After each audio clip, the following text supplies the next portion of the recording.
A little thunderstorm is not going to discourage the Phillies fans or the Phillies from the annual photo day. It took place a little while ago. Odubel was out there so long, so was Maikel Franco. They have become two of the more popular Phils, and then one of the more popular Phils of all time is Ryan Howard, taking some selfies with some young fans. It's not only photo day, but all fans 14 and under received that truck right there. Compliments of W.B. Mason. Another great giveaway to kick off a Saturday night in South Philadelphia. That's right, it's Weekends with Schmidt. It's Game 2 between the Phils and the New York Mets.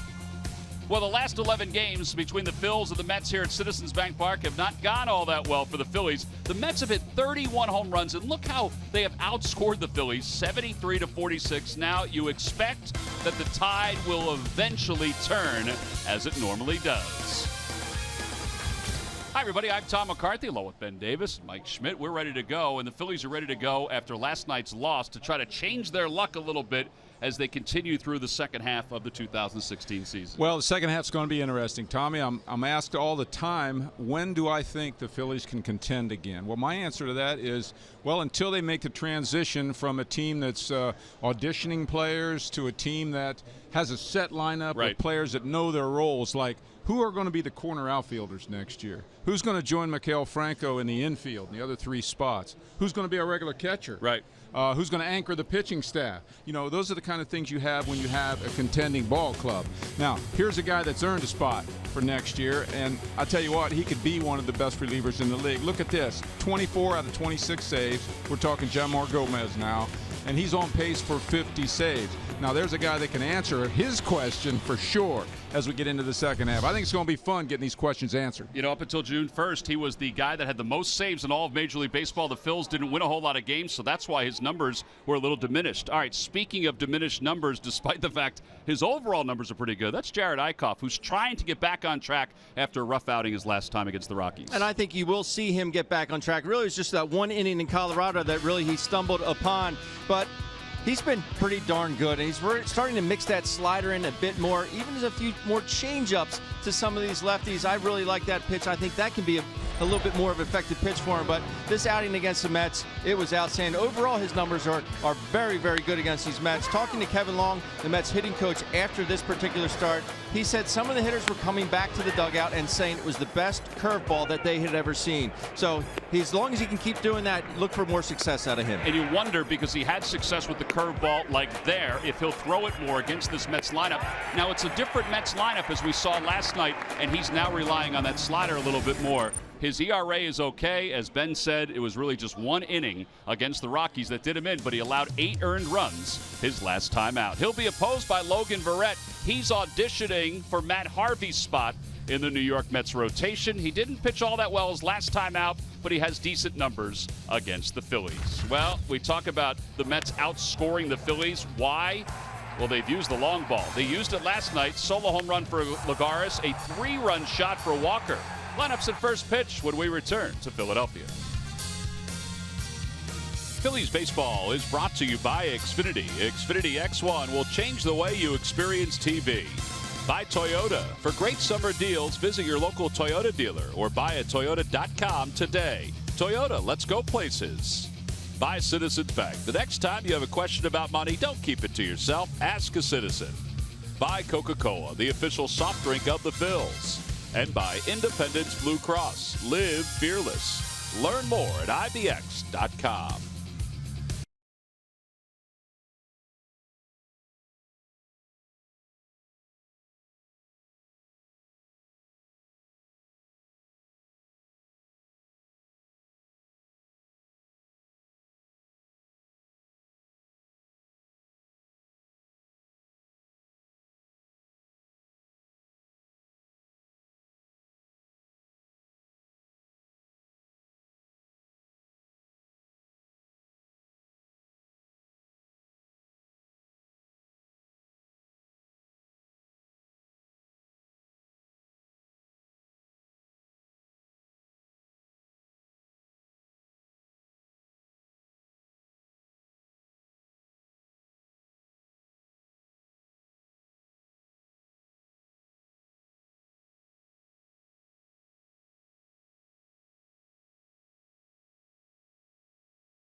Turned a page from what happened against the Colorado Rockies. He leads the league in losses, but his ERA has been good for most of the 2016 season. Let's take a look at the Mets lineup. It's brought to you by Xfinity. Xfinity X1 will change the way you experience TV. Reyes, Cabrera, and Granderson, followed by Neil Walker, James Loney, and Travis d'Arnaud, who will bat sixth. And the bottom third of Nimmo, Lagares, and Logan Verrett. No Cespedes. He did go through a workout earlier today, but he's not ready for a starting role. But Eickhoff is. This is his 19th start, a 3.80 ERA. Averaging a hit per inning pitched. He's been throwing the slider a lot more, but he's trying to command that fastball on a consistent basis. Ben, as you mentioned during the open, it was just one bad inning, really, his last start. But we'll talk about that because he gave up a home run to the pitcher, and that seemed to turn the outing for him. Yeah, it was just that one bad inning for him in Colorado. But you take a look at the scouting report, right about 91, may bump it up to about 94. If he's feeling froggy change, the very good curveball and his slider, which he has mixed in a bit more. Overall, not the record isn't good against the Mets, but 2.81 ERA career against the Mets is very good. It's kind of indicative to what his career has been so far with a lack of run support. Let's take a look at the keys to tonight's ball game. Ben, you'll start things off. Well, I'll start it off, and Jerad Eickhoff, use them all. Use all your pitches and keep the ball in the park. This Mets team has killed the Phillies recently with the long ball. All right, Michael? Yeah, for me, it's for the offensive players to see more pitches. Early in the count, last night the opposing pitcher had 24 pitches after 3 innings, and that's not good. So if you're not a home run hitter, see some pitches, work the count, give the pitcher a chance to put himself in trouble by going deep and walking some people. Well, here's Jose Reyes, who was 0 for 5 in last night's ball game, did have an RBI.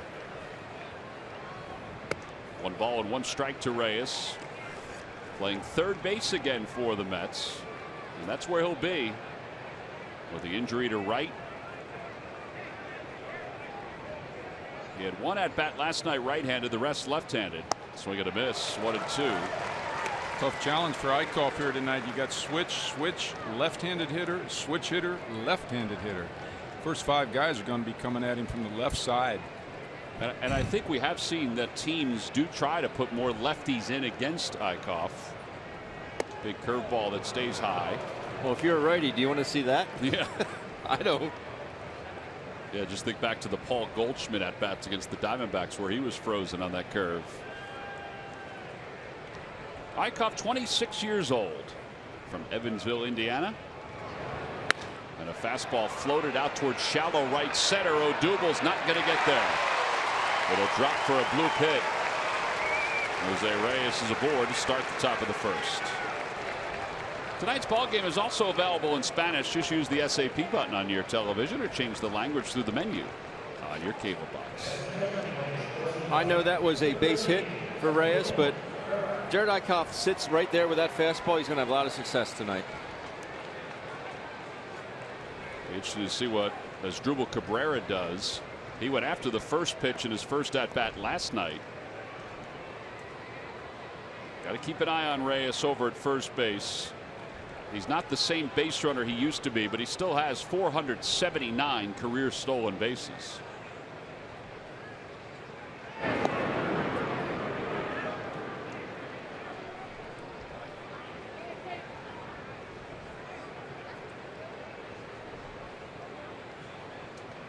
Reyes, the most he's ever stolen in a season was 78.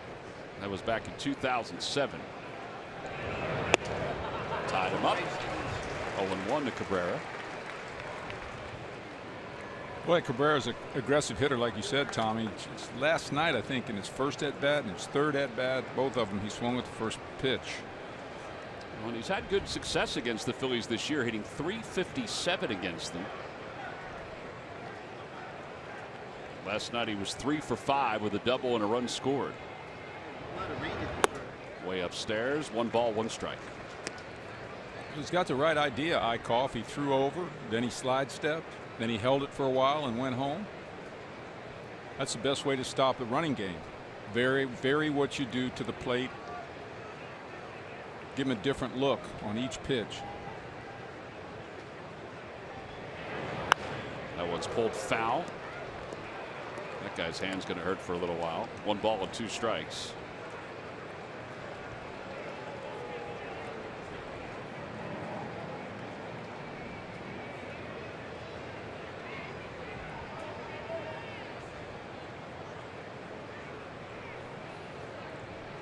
Reyes during his career has stolen 8 bags against the Phillies. It seems like it's way more than that. He used to get on against Cole Hamels, and it was a double most times. He had that move figured out for some reason.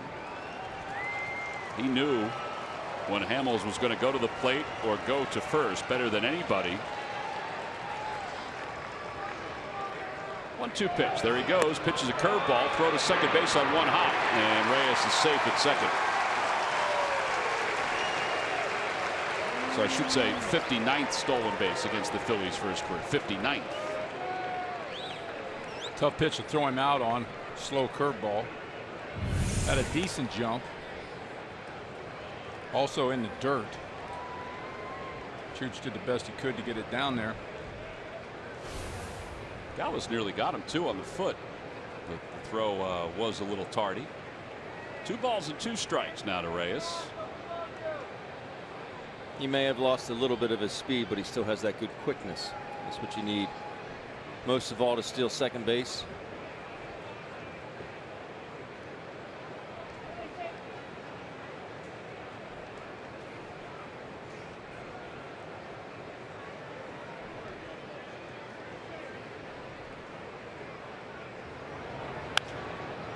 Stays alive and sprays it foul. Nice one-handed grab by that fan.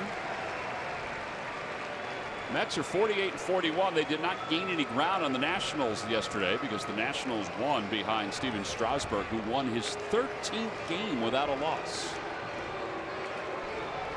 Is that good?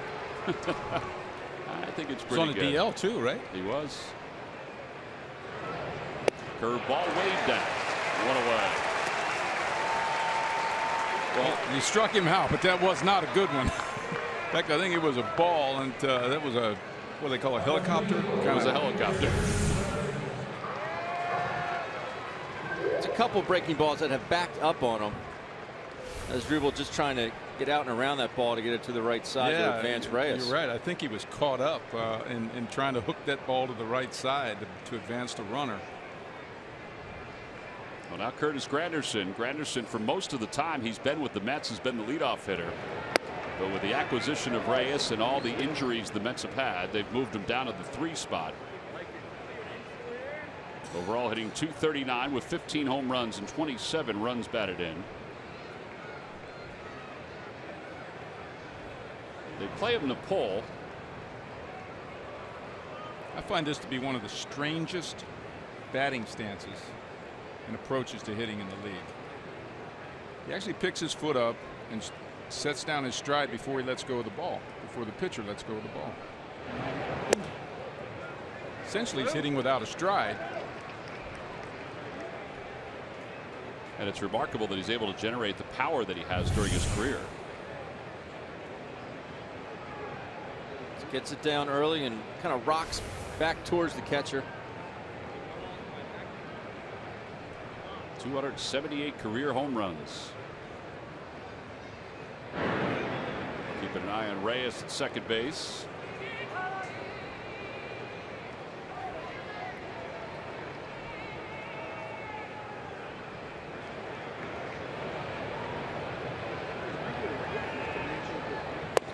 On the outside corner with a slider, and it's 2-1. Granderson has spent 68 games as the leadoff hitter for the Mets this year. This is only his 4th game in the 3-hole. Essentially since Reyes has been brought up to the big club. A little low, 3-1. I think it's a tough transition. He's been a leadoff hitter now for a couple of years, and I think he feels more comfortable in that role. If you watch him hit, he likes to take a lot of pitches. Got a very good eye.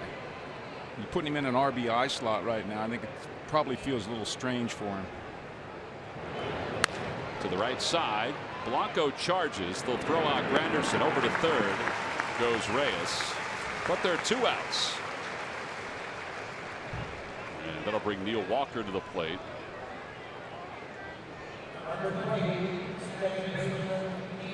Well, we learned last night you have to be careful with Neil Walker, who already has as many home runs this year as he had all of last year with the Pirates. 16 homers, 40 runs batted in. In reality, his 3-run home run last night was the backbreaker.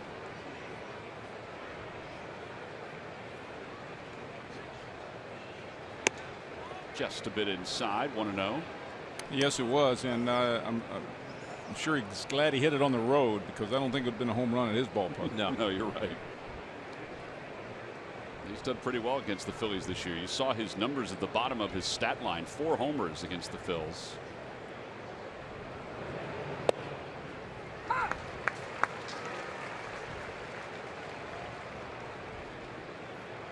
A little backdoor get over slider. And that's something that we haven't really seen out of Jerad Eickhoff. Usually he was throwing that slider strictly to righties, and it was down and away.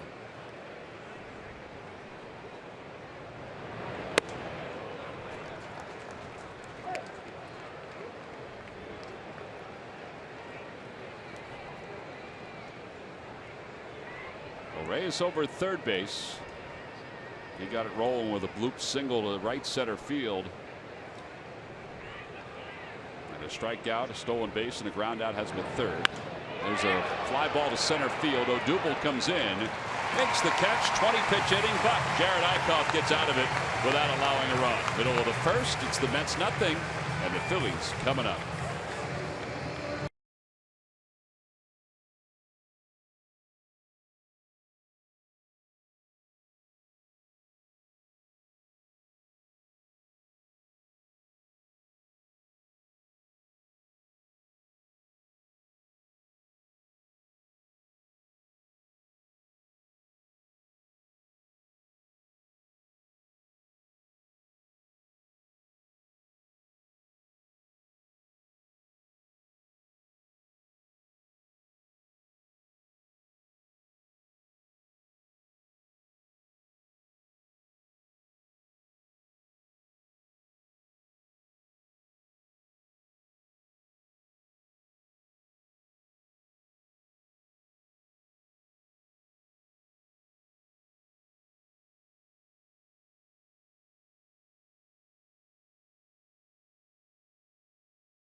Series. Let's take a look at the Phillies lineup. It's brought to you by Xfinity. Xfinity X1 will change the way you experience TV. Herrera, Borges, and Ashe, followed by Maikel Franco, Ryan Howard, and Andres Blanco. And the bottom third of Ruiz, Galvis, and Jerad Eickhoff. See Howard's numbers against the Mets. Verrett comes in 3-6, an ERA of 4.34. Nothing overpowering out of Logan Verrett. Very much more effective out of the bullpen with a 2.81 ERA out of the pen, as opposed to 5.64 as a starting pitcher. But he's a 4-pitch pitcher. Like I said, not very overpowering, mixes it up. He has a 2.92 ERA and very limited numbers or innings against the Phils. He has thrown 12 1/3 so far. Here's Odubel Herrera to lead it off. Odubel has had a little rough stretch recently. He was 0 for 4 last night. And he swings at the first pitch and lifts it into shallow center field. Lagares is there. And 1 out. How's your key to the game, Mike? I was just about to mention that. They must not have heard it. Well, we'll see if Peter Borges will hear it.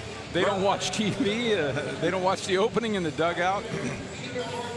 Murph, what about Peter Borges and how he's been going lately? Well, for the record, I watched the open in the dugout, and it was very good, guys, very solid. What about Peter Borges? Well, hopefully he heeds Mike's words, because he has been red hot, especially at home. He's the subject of our Lowe's home field advantage. In the last 7 games, batting .369 for 25. Extra base hits are coming. On-base percentage is up at .407, slugging at .720. So Peter Borges, who we've talked quite a lot a bit over the last couple of months, or last couple of weeks, I should say, offensively has really turned things around. Hopefully he can keep it going on this homestand. Tied for 5th in triples. He has 5 now after the one last night. .279 hitter, 4 homers and 19 RBIs. This is no longer just a nice stretch for Peter Bourjos. I mean, this has been a heck of a run for him. Chops it over toward third. Here's Reyes. Boy, he got rid of that pretty quickly. 2 outs. And Mike, I think Peter heard the open, but yeah, he got one extra pitch. We're up to 4 now. Yeah, he grounded out on the 3rd pitch. Reyes amazes me. He's got some arm, doesn't he? Wow. Very talented. He's going behind second base now. He's to the right of the bag with Cody Asche up. Asche was 1 for 3 last night with a walk. There was some thought that Reyes would play either third or second, but he's going to. Well, I was just going to say Cabrera and Reyes. Who would be the better shortstop? I think at this point Cabrera is. Is that right? Yeah. Off the end Look of at the that bat, base hit. That's going to roll into left field. Cody Asche will take it. 200 of them. Well, why would, when you get to first base after you get a hit like that, little cue shot to third base when there's nobody there, you're going, wow, I'm 1 for 1. Yeah, you are. You absolutely are. What? Why don't you butt one over there or hit one over there? And, you know, why don't you try to do it then if you're happy when you get to first base? Well, he's got a little smile going. Here's Franco. Franco hitting .266 with 18 home runs, 53 runs batted in. He's had a nice month of July. And a fastball, and it's 0-1.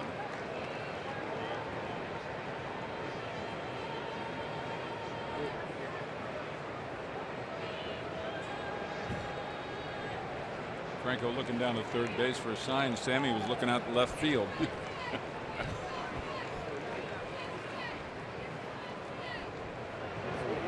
And that's a liner out towards center, right at Lagares. And a pretty easy inning for Logan Verrett. So the Phils do get a base runner, but it's just an 8-pitch inning for the Mets right-hander. We've completed 1. We'll head to the second. Mets nothing, Phillies nothing.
Tomorrow, it's the Galapagos Gang Beach Towel. Compliments of Pico. It's for fans 14 and under.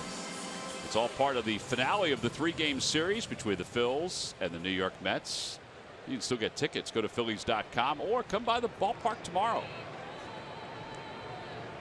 It's a great giveaway. They dropped a couple off. We showed them off last week. Here's James Loney to lead off the top of the second against Eichhoff. Swings at the first pitch. Out to shallow left. Galvis says he has it. You guys style on those fly balls, don't they? Huh? He does. Speaking of styling, there's the beach towel, and there's our model. Ooh, yeah. Matt's not here because he's auditioning for The Price is Right. There's a One of beach them. bum for you. Wish we'd have had some of those tricks when we played with the fly balls. Weren't allowed to do it. Well, no, I mean, just kind of pretend. One guy's, they're standing next to each other. I've seen one guy pretend he's catching it while the Yeah. other guy's catching it. I can't imagine Larry Bowa would have done that with you. Well, Larry Bowes He was shaking. He'll be the first to tell you he hated pop-ups. Never missed one, but he hated them. Darno takes a strike. It's 0-2. I don't think he ever missed a ground ball either.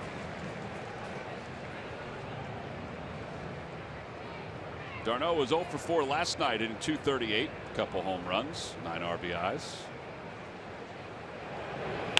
Back toward the box, knocked down by Eichhoff. It splits the rosin, and he's still able to throw him out. 2 away.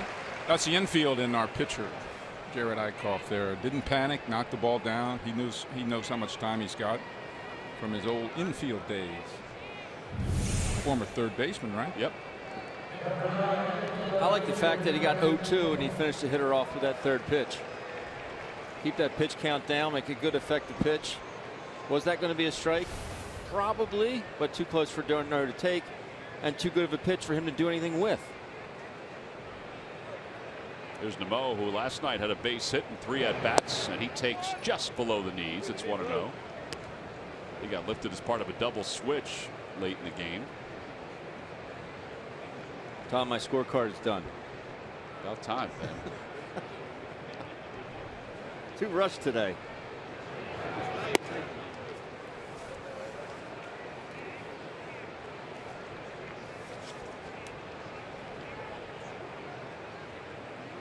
Eichhoff at his last start lasted 5 1/3, allowed 8 hits and 8 earned runs. It was an 8-3 loss. He led that game 2-0 going into the bottom of the 5th against the Rockies. He actually looked pretty good that afternoon. And then gave up a home run to Tyler Anderson, the opposing pitcher. That was in the bottom of the 5th. And then after that, a 6-run 6th inning. There's a strike, and it's 3-1. Walt Weiss looked like a genius, didn't he? Leaving him in there to hit. Yeah, we thought that he would pinch hit at that point because Anderson, I mean, he looked like he was nibbling for a good part of his outing.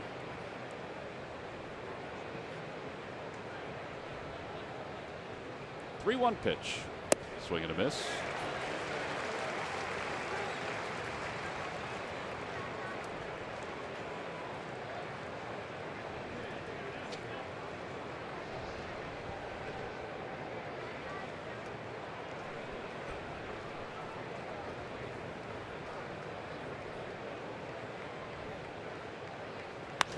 Fly ball left center field. Odubel going back. He's got a beat on it. It's right at the edge of the track. And it's a 1-2-3 top of the 2nd for Eichhoff. We'll go to the bottom of the 2nd here at Philadelphia. It's a nice crowd getting a chance to enjoy a little baseball in South Philadelphia.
radar system on wheels. It goes to the storm before the storm reaches you. For the most accurate, most reliable weather information anywhere, trust your NBC 10 First Alert Weather Team and Storm Ranger 10. Count on it. Well, it certainly came in handy today where that storm blew through the Delaware Valley. Here's Ryan Howard to lead it off. Howard 1 for 1 last night as a pinch hitter.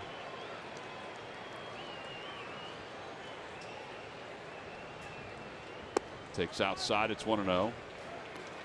Ryan begins play tonight with 45 career home runs against the Mets. It's second only to his 51 he hit against the Braves. He's hit against the Braves. Chopper to first, foul ball. Now, we always talk about Ryan's numbers against certain teams, but it seems like it's like that for every American or National League East team. Yeah, it really does. I mean, he has done damage within this division his entire career. Whoa! Oh, there's some damage right there. That one is poked deep to right center field. Long gone. Peace. Home run number 370 for Ryan Howard. And he's given the Phils a 1-0 lead here in the bottom of the second inning. Well, that was right on cue, wasn't it? Sure was. A little hanging off speed something or other. I don't know. We'll see it here in a minute. But so he's tied now with Gil Hodges for 77th all time. 429 feet. Exit velocity 108 miles an hour. That was a poke. good to see Ryan pulling the ball like that, going way back in center field. And creating backspin as well.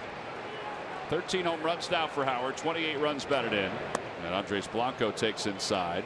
The Lucky McDonald's Phillies home run jackpot contestant was Pam Oyster of Pottstown. She just won $200 thanks to Ryan Howard and the McDonald's home run jackpot. Stop by McDonald's today and enjoy the new McPick 2 for $2.50 menu. I'm loving it. Good luck, Pamela. I was just going to say, you did a little late. Way to go, Pamela. Pamela. Usually do that before the home run. Correct. Happens. We were anticipating. We usually anticipate. But the we blame first Jeff inning, for that? We could blame Jeff, our producer. Or Logan Barrett for throwing so quickly in the first inning. Blanco's retired by Nimmo making the diving catch. Here's Ryan Howard's home run. The extension through the ball. Whoa. It's a good finish. Helicopter. But he really created some backspin there. Sometimes Ryan will get over top of the ball and Smoller get that top spin lob on it. Not on that one. That's backspin in the Phillies bullpen. I'll say this about Ryan Howard. Another thing I'd like to say about him is he hits it pretty. You know what I mean? His finish through the ball and the way he drops his bat and kind of watches it.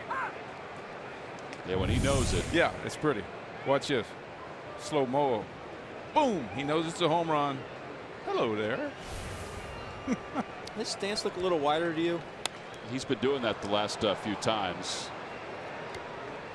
We're sort of spreading out. We saw that in Colorado, where he hit the home run in Colorado.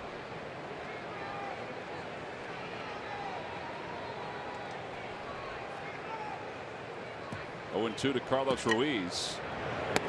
And Carlos strikes out, 94 on that fastball. It's amazing how home runs they're so important to an offensive attack. They bring a buzz in the ballpark. All of a sudden, there's like it seems a little buzz that there wasn't there before, and Ryan's home run just kind of gets everybody excited at the end of the game. Well, we talked about how great this crowd is here tonight. We showed shots of Ashburn Alley. I mean, it's a nice sized crowd on this Saturday night. We did photo day today down on the field, and there are a lot of Mets fans, as there are usually a lot of Phillies fans that go up to Citi Field. But you could sense it was that kind of night. That used to be one of my favorite nights. Photo day, photo night. Sure. To wear any disguises when you walk down on photo day or photo night. 1 ball, 1 strike to Galvis.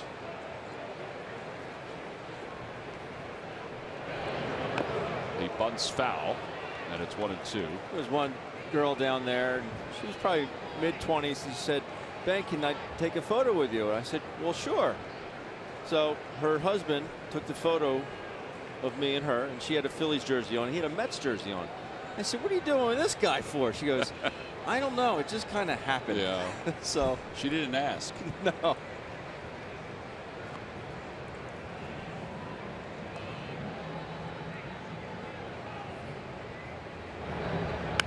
Elvis slaps it into the second deck to stay alive. It's 1-2.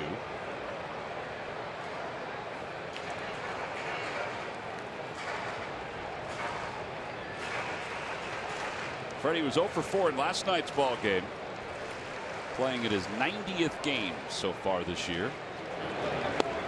A little out in front, and back-to-back strikeouts for Verrett. But the Phillies take the early lead thanks to Ryan Howard getting a chance to start here tonight. Launches that one to right center field. Career home run number 370 for Ryan Howard. 1-0 Phillies as we go to the third.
Question, log on to Phillies.com, go to the fans section for all the information, and please submit your answer on the subject line. All right, guys, the question is, who was the winning pitcher for the Mets in Game 7 of the '86 World Series versus the Red Sox? The answer will be revealed a little later on.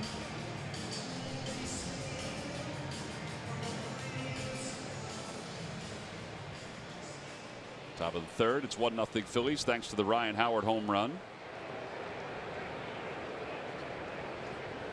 I'll give you a hint. We have seen this, the winning pitcher, in person this year, just so you guys know. Here's Lagares, who homered last night in his first at bat. 1 ball and no strikes. Lagares 1 for 2 last night with a couple of walks.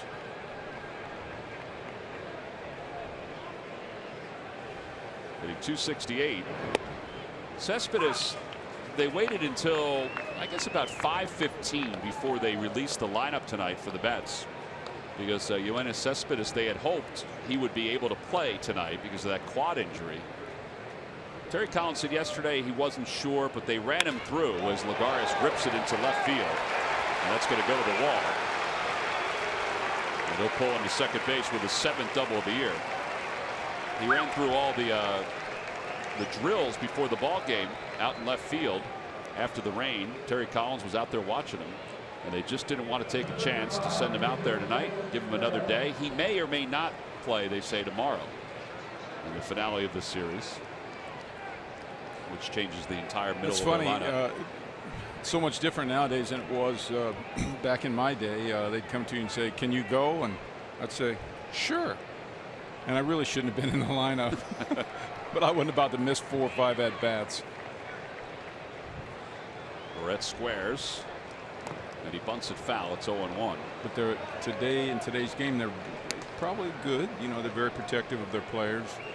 The salaries they're paying them, and It's a long season. The trainers and the medical team, medical staff, very much more involved in decisions like that nowadays than they were in the old days. Yeah, the one thing they talked about yesterday is that they don't want this to be a long-term, the quad, they don't want it to be a long-term injury because they're 6 out right now in the East.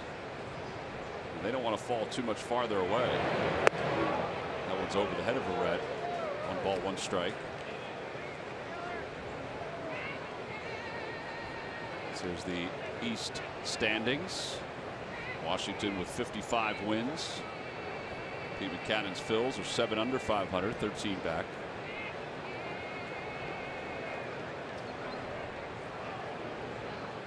It was interesting though watching the whole session out in left field. Terry Collins was out there, arms crossed, and just watching the entire time. He wasn't putting it in the hands of anybody else. Another one high, and it's 2-1. But they could put a play on right here. You know that, Ben? They actually, I mean, he's showing that he's definitely going to bunt. Why not charge and let Freddie come to third? Yeah, Freddie's keeping Lagares close at second. Howard's charging pretty good over at first, but they want to bunt this one toward third. Instead, it goes foul toward first. Did you call that the wheel play? We always call it the wheel. I didn't, but as you know, after I left the game and went spring training a few times, I heard that term thrown around. So basically, the wheel play would be the we call it rotation. That's all we go. Rotation play. The 3 play. Yes. Yeah, the corners just really just sell out and crash and have Freddie move towards third. Most bunted back toward the mound. Ruiz will give it to Eichhoff. Sacrifice is successful.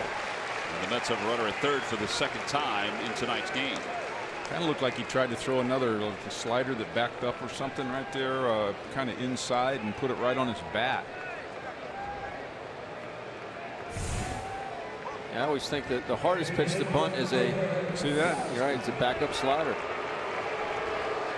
It goes straight down. That's a great shot. Good grains on that bat too. But yeah, it's already, that pitch is already going down. So I always thought the hardest pitch to bunt was a fastball, good hard fastball. 4-seam fastball at the belt. Hard to get on the ground. Well, now Reyes, who blooped the single his first time up, takes a curveball. I'll tell you, Eichhoff does not have a feel for his slider and curveball right now in this game. He's thrown 3 or 4 backup, hanging backup breaking balls. He's just not feeling it.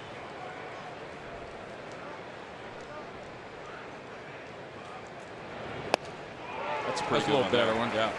Ben, what would you, if you're the catcher, you're in there and then his balls are breaking up or backing up and it's kind of helicoptering. This 3rd time we've used that term. Right.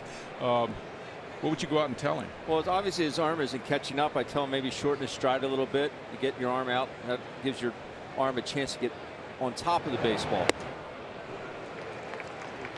Now, the longer you go with your stride, the faster your arm has to catch up. Or maybe break your hands a bit sooner. How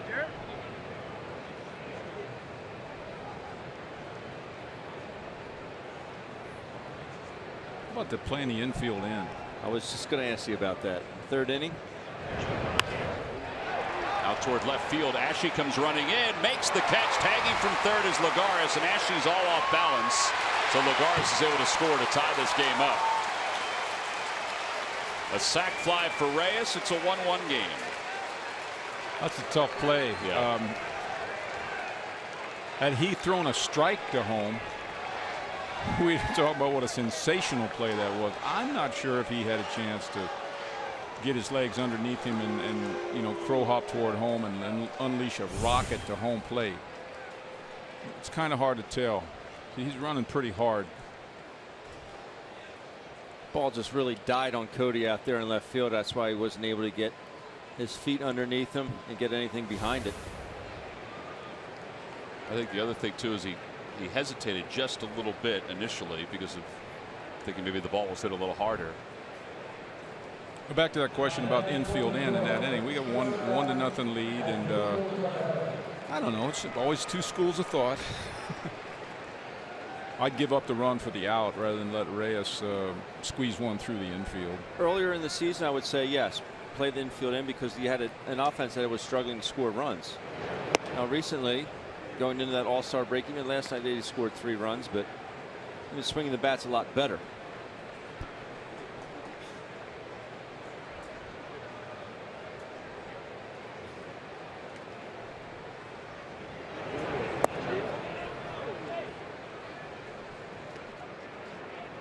On the Toyota Major League scoreboard, Atlanta leads Colorado 2-0. A.J. Pierzynski's hit a 2-run home run, his first of the year, his first one since September of last season. Cabrera pops it up. Franco into foul territory near the camera well, makes the catch. And the side is retired. Well, it's a good thing Andy Rabel was over there to let him know that he had room. Franco was able to settle under it, put it away. We're tied up at 1 as we go to the bottom of the 3rd.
Jared Eickhoff takes a strike to begin the bottom of the 3rd. Phillies and the Mets tied at 1. Eickhoff hitting a .152 this year. I think he's going to hit a homer at some point. He's definitely going to hit a homer. Yesterday during BP, he hit a couple out and came back down. I said, this park can't hold you. He goes, yeah, right. Yeah. Very humble. He's behind 0-2.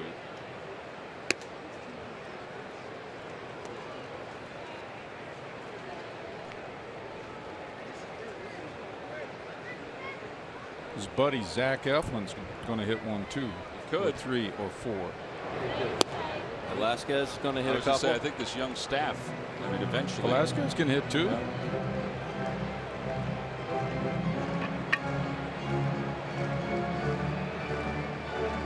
Choke it up. 2 balls, 2 strikes.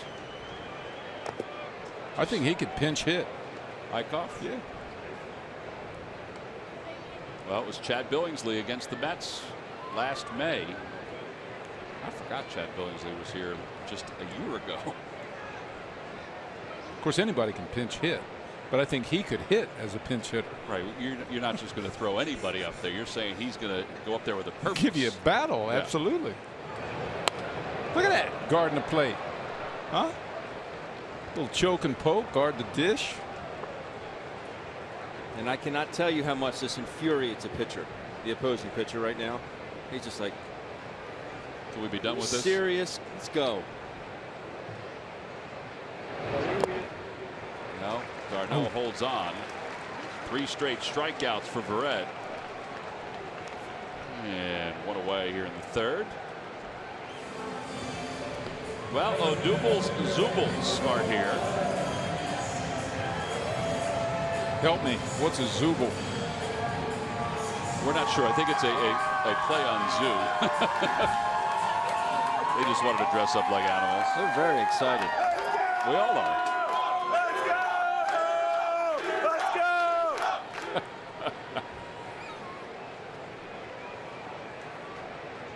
Is that up there with the Wolfpack?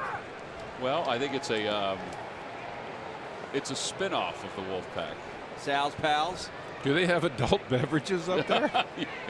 Yes, they do. They have their own concession stand. 0-1 to Odubel. Let's see if he can make his new fan club happy. He's in his take mode now. Odubel with 44 walks. It's the 9th most in the National League. His average is sitting at 290.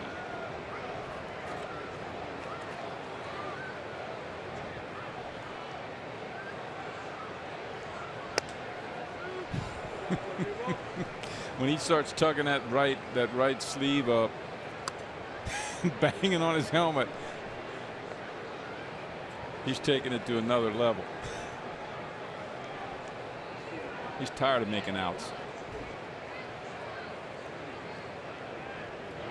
Before we went to Colorado, I thought he was out of his slump. He had a few pretty good at-bats against the Braves. Colorado really screwed with his head a little bit, and his average continued to dip. He's got Borges behind him with 1 man down. I think you should take this pitch. And he does. Ball 4. They'll take that. Well, I meant just take it all the way. He's good enough 2-strike hitter to lay off a close pitch. Sometimes putting your own take on makes you do that. There's the Zubels. Yeah, they're happy. Base on balls. It looks like there's a group up there that's not part of them that are now in the mix. Zubel's going to have to get some kind of sign for him, you know, when he gets to first base.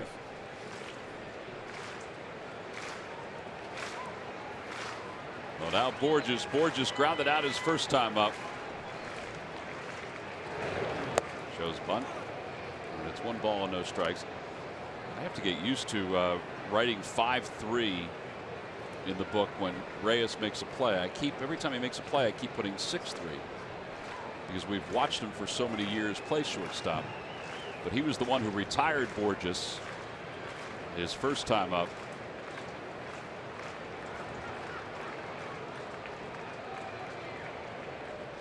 And a toss over. Odubel's back.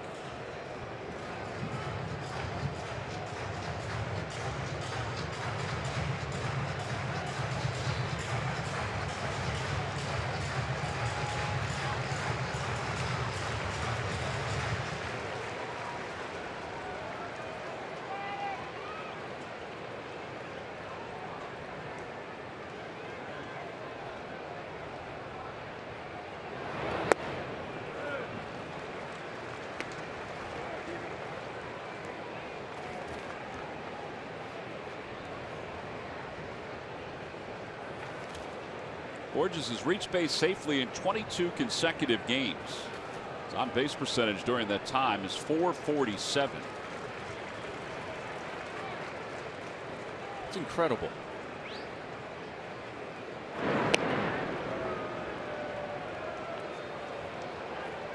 Yeah, that's why I think it's no longer just a good few weeks. It's a run.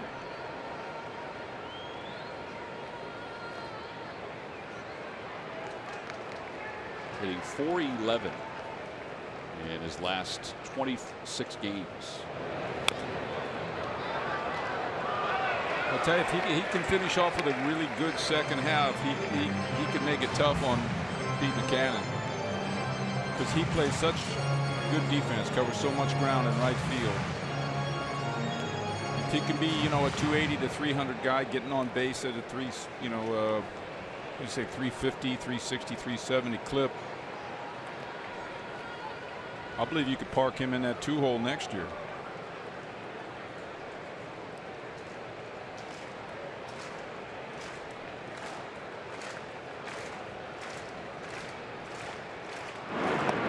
Maybe he's a late bloomer.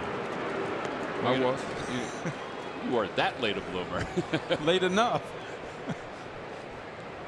Well, I think you're seeing that he is playing more than he played with the Cardinals, so his numbers are closer to the 1 year he had with the Angels, that he was a sought-after outfielder.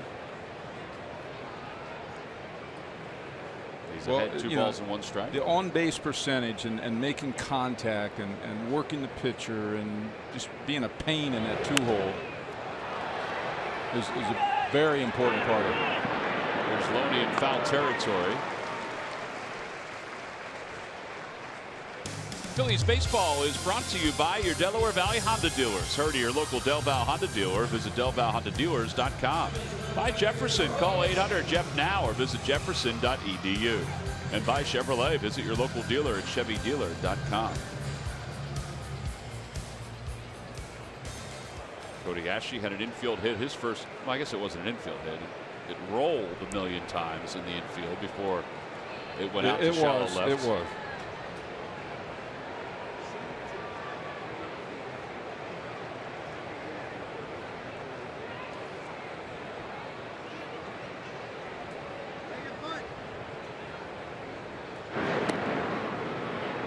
Try to keep Odubel close at first. A little bit of a delay by Verrett.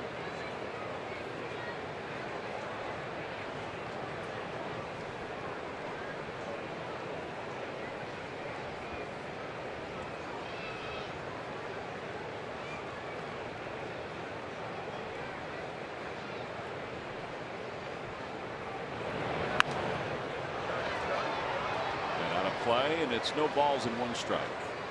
Good swing there by Cody.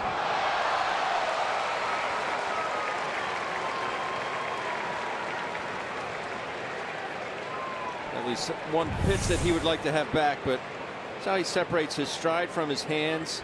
That head doesn't move forward. It's a good looking swing.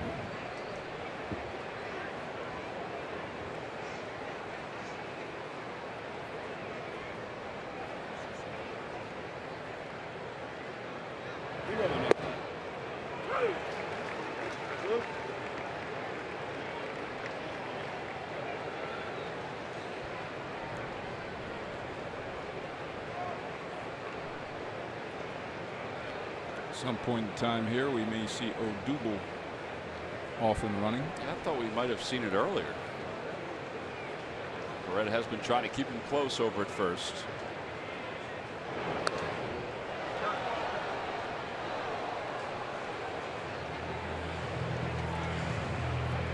Does not look like he's getting a good read off the first base bag. I think Verrett holding the baseball the way he's been doing is really throwing off his timing.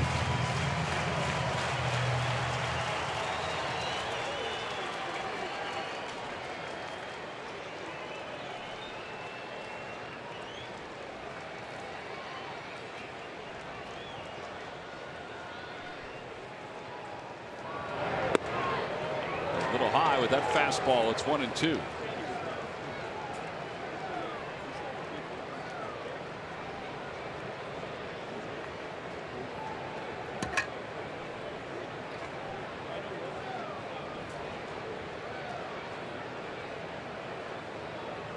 Phillies over the last 20 games averaging 5.5 runs per game, even with the 3 runs last night.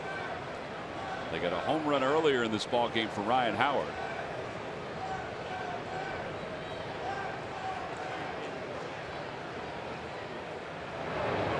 Outside, 2-2. Wow, that was close. I don't know without to put that one in the umpire's hands. Jordan Baker's the home plate umpire tonight. Pat Hoberg is at first. Tim Timmons at second.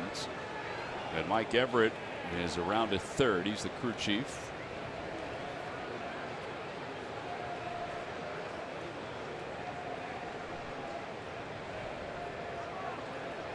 Apparently they got the hold on Odubel over there. Let Cody hit. He pops one. It's a 2-run home run.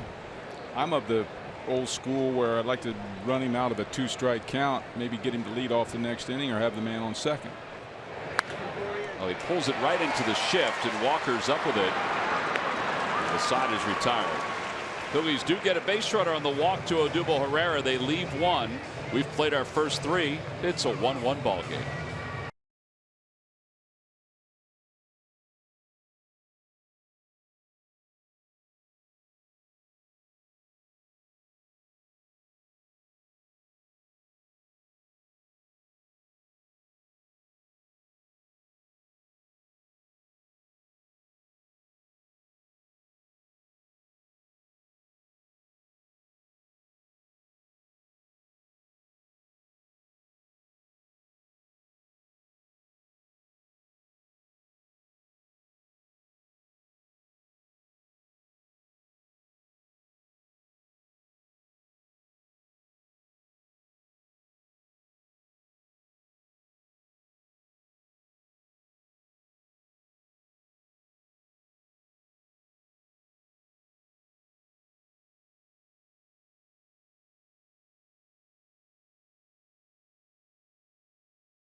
Fourth here at Citizens Bank Park, and the Phillies got their run from a home run off the bat of Ryan Howard. But guys, it has been the Mets that have been hitting home runs and hitting them in bunches all season long. In fact, 11 of the last 12 games against the Phils, the Mets have hit a home run. However, offensively, that's pretty much all they've been doing all year. Take a look at where they rank in the National League offensively. Home runs, second, just one behind the Washington Nationals, but dead last in doubles, triples, hits, and stolen bases. So it's all or nothing so far this season for the New York Mets. It's amazing that they have just 19 stolen bases.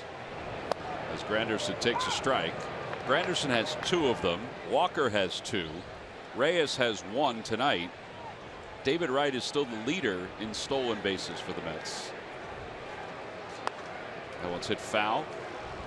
And it's no balls and 2 strikes.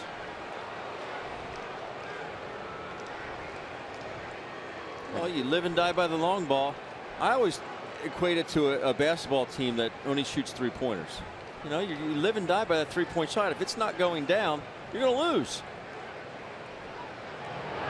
It's a different story if you have a ball club like the Orioles or the Blue Jays, where you know that you have legitimately 4, 5, maybe 6 guys in the lineup that can do damage on a nightly basis. Curveball, and Granderson pokes it down the left field line. It'll slice out of play. The count remains 1 ball and 2 strikes.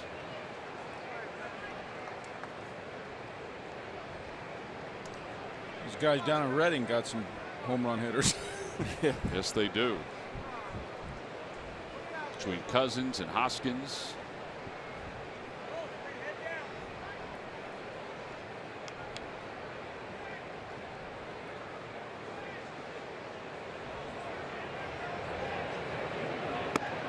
High with a fastball. It's 2-2. In the Phillies World Series years, ours 80, 2008, both teams hit a lot of home runs. You can come from behind a lot of times when you hit a home run. That one is pulled to right field over the head of Borges on 1 hop. Granderson on his way to second, and Borges' throw not in time. Well, that is the second double of the night for the Mets. That'll bring Neil Walker to the plate. And Neil Walker is part of our Geico quote of the day. This is what he said after yesterday's game. We feel we are a playoff team. We've been nicked up with injuries all year, but this group in there does a pretty good job of kind of just going out and knowing what they need to do and guys understanding their roles. Now, this is his first year with the Mets. They won the pennant last year, but the postseason's not new to him because he went to the postseason with the Pirates. Absolutely, and that's kind of a statement that you know, you like coming from one of your leaders. Now they're going to have to figure out how to beat the Nationals if they're going to win the division. as they've scuffled against them. Walker hits it sharply to the right side. Blanco will throw him out. Granderson over to third. They're also going to have to figure out how to stay healthy. Yeah, crazy injuries they've had.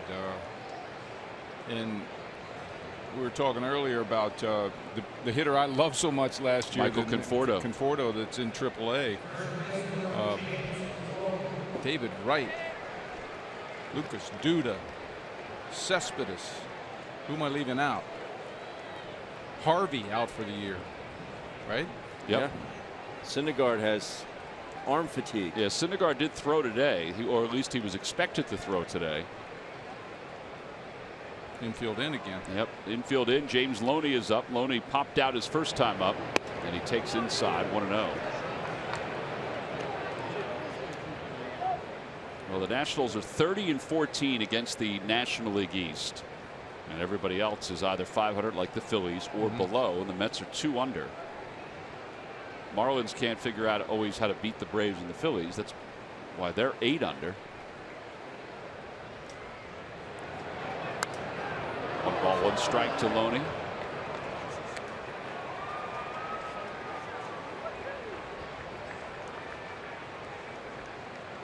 Loney was with the Padres organization to begin this year. He was hitting over 300 in AAA and opted out of his deal knowing the Mets were in need of a first baseman. And signed with them. And he is hit by a pitch, so he'll take first. And Travis d'Arnaud will come up.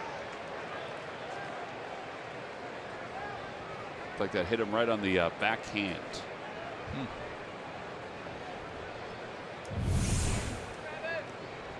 Is it backhand or back elbow? Of his forearm, really. Yeah, underneath his forearm.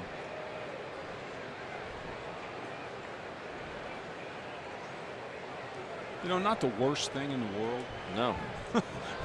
Not that we're trying to hit James Loney. It does set up a double play. d'Arnaud with 3 ground balls and a pop up last night.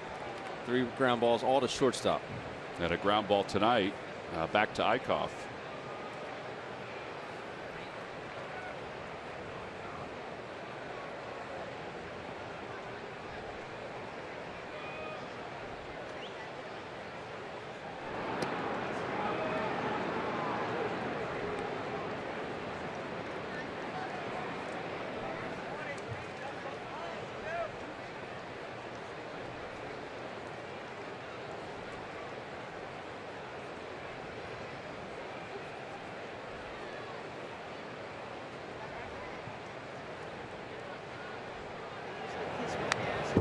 To Travis d'Arnaud. d'Arnaud will be followed by Nimmo, who's in the on deck circle.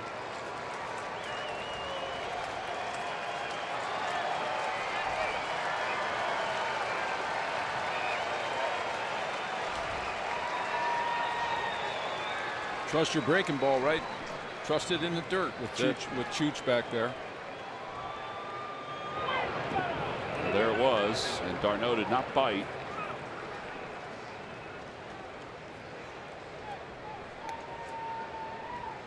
Carlos smothered it.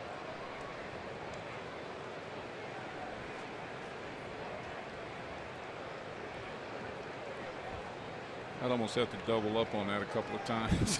See if I could get a strikeout. Or the high fastball for sure. One of the two. The 0-2 pitch first time up very effective. Let's see if he can do it 1-2.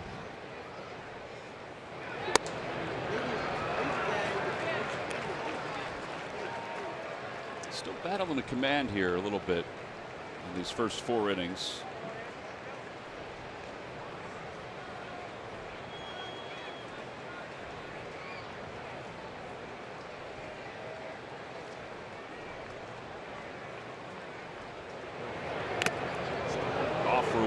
It back to the screen, so it remains 2-2. It's a good pitch to hit right there. Fastball right down Broadway. I don't miss that. I don't miss that one bit. Now, did you wear that kind of mask? I did. That exact mask. Very light. The bars on that are titanium, which Nike makes. Broken bat fly ball to left field. Granderson will tag. Ashe's throw will go toward the cutoff man. And 2 sac flies in this ball game, and the Mets have a 2-1 lead. Both their runs, very good ABC baseball by the Mets. They have leadoff doubles. On to third base, one via the bunt, one via Neil Walker rolling the ball over to the right side, sac fly. Mets up 2-1. Agree with you. I think d'Arnaud got another one of those breaking balls kind of up in the strike zone. Good contact. Got to make contact in that situation. He threw the fly ball out there far enough. I'm curious, Loney tagging up at first base when Cody threw it toward home to the cutoff man, why he didn't tag. I thought he was for sure going to be at second base. Now, he doesn't run well. We saw that last night in his double. Maybe that's what he's thinking. Nimmo rolls over on it towards second. Blanco's up with it. Side is retired, but the Mets take the lead. For the second time tonight, they get a sacrifice fly to left field. We'll move to the bottom of the fourth. It's 2-1 Mets.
Visit buyatoyota.com to find your RAV4 today. Toyota, let's go places. Let's go Phils. Here at Citizens Bank Park, along with Mike Schmidt, Ben Davis, and Greg Murphy, I'm Tom McCarthy. It's game 2 of a 3-game series, and it's game 2 of this 6-game homestand before the Phillies hit the road for 3 series. They trail at 2-1. Maikel Franco will lead it off. He lined out to center his first time up. Franco was 0 for 4 last night. That ended a 10-game hitting streak. Overall hitting .265, and he takes way outside. It's 1-0.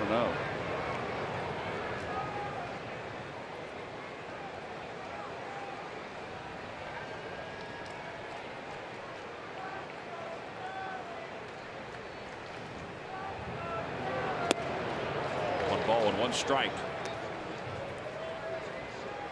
Last night the Mets starter was Bartolo Colon. He went 5 2/3. He allowed 4 hits and 3 unearned runs. The bullpen went 3 1/3 scoreless for New York in that victory. And tonight it's Verrett, who's pitching differently than Colon because he's using more than his fastball, at least up to this point in the game. So I think there's something that Franco will, as he gets older and more experienced in the game, he's going to find he's going to be the hitter that he has potential to be. You just have to lock on fastball early in the count. Just lock on it and understand that you can wait on it. And why be waving at sliders with 1-0 count like that? There was an off-speed pitch he was out in front of. I didn't want to hit a slider, but a lot of times it looked like a fastball out of the pitcher's hand. And back then we used to check swing a lot of sliders. You know, we didn't want to swing at them. We'd go fastball. Oh no, it's you know, and you check swing it. But you know, McHale, I think, just sometimes thinks he can hit everything. And he makes more, you know, ground ball, easy fly ball outs on sliders when he's ahead in the count. It's a nice catch by a fan over the railing as Granderson gives it a look. It's good to think that way, but you also have to know your limitations. Is that Pete Rose? That guy looked a little like Pete. There is a resemblance. It definitely is. The first thing I saw when I saw Pete Rose in Philly, that. Not wearing that white cap, though. Right. Look at that, Daddy. Tell me he doesn't look It like does that. There have is a some resemblance. There's no space between the two front teeth, but there is a resemblance.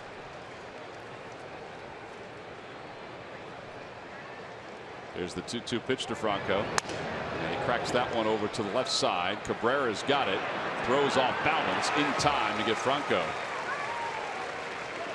A lot of broken bats in this game. Well, here's Ryan Howard. Last time up, Ryan Howard gave the Phillies a 1-0 lead. The old cement mixer up in the zone. Ryan Howard does not miss it. It's a long way to hit a baseball.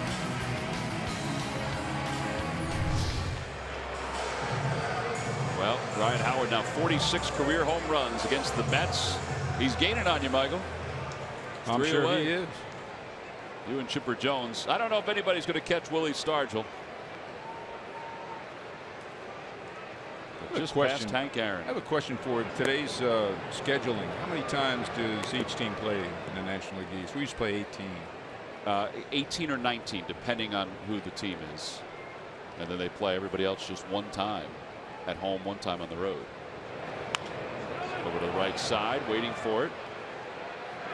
There's Walker. Funny, that was a similar pitch to the home run pitch. Maybe just a bit more bite on it.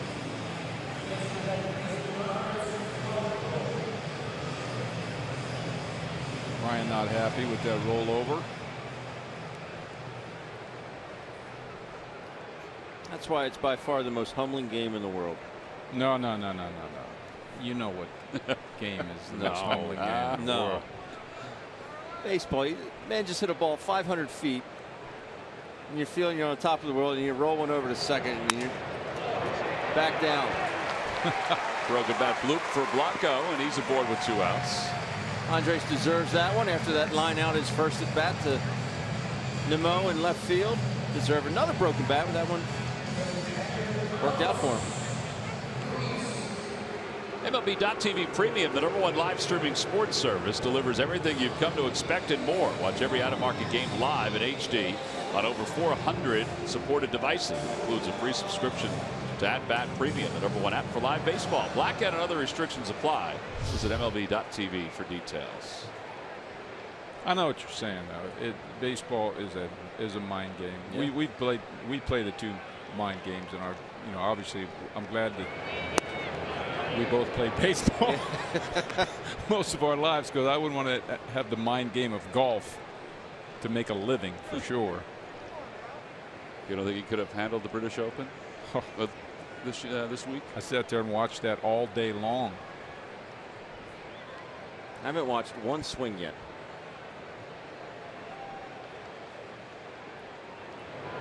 Swing and a miss, 1-1. I just look at it, even in golf, though. Say you at par 4, you bogey the hole, so it's 5 strokes. Well, most likely you hit 4 good shots to get there. You know? And you bogeyed the hole. How do you hit 4 good shots and make a bogey? Well, what I'm saying, maybe you have a bad putt. Maybe you're on in 2. You have a bad putt, and you end up 3 putting. So really, that 1 putt was your bad stroke on that hole. I'll take 4 out of 5 any day of the week.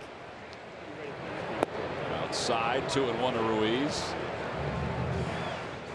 You're saying 4 good shots and they all had bad results. No, I'm saying you could stripe it drive, Right. throw a wedge up on the green, And then spins off into a trap. or yeah, I mean, or That could happen at the British Open. with baseball, it is humbling. You got to have a short memory. Something I didn't have.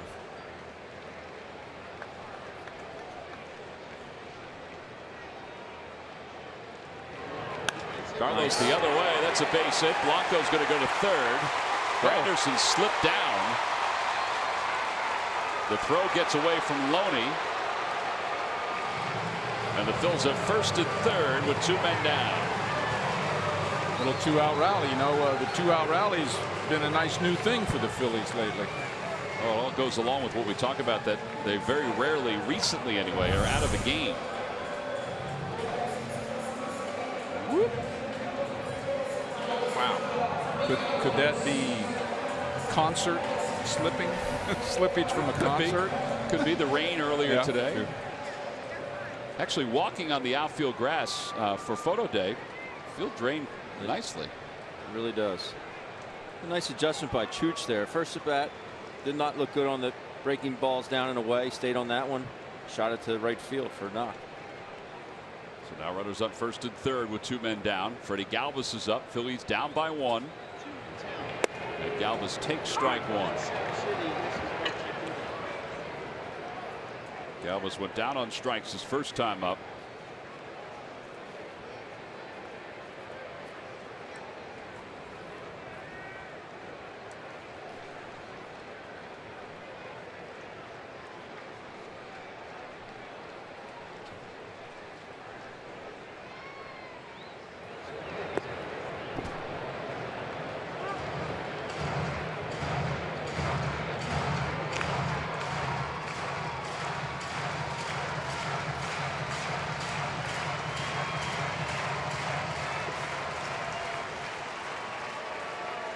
For his last 7 there on the screen. That's pretty impressive.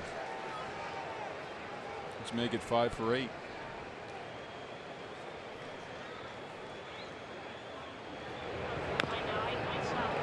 That's a good one to hit. Huh? That was a good one to hit there.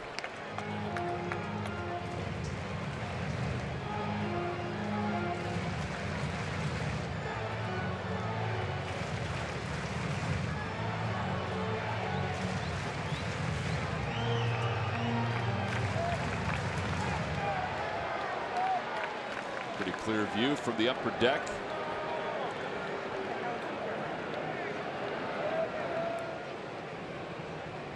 It's 1 ball and 2 strikes to Galvis. The Phillies have 4 hits tonight. The Mets have 3. They have 2 sac flies that have given them the lead.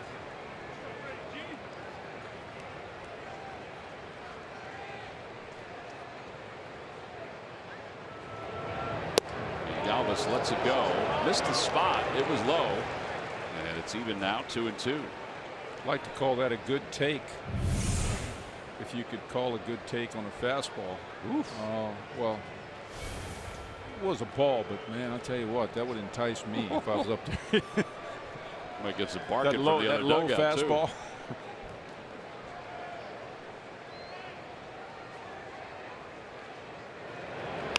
Freddie pulls it toward first, backhanded by Loney. It was hit softly, and Loney was able to get to it.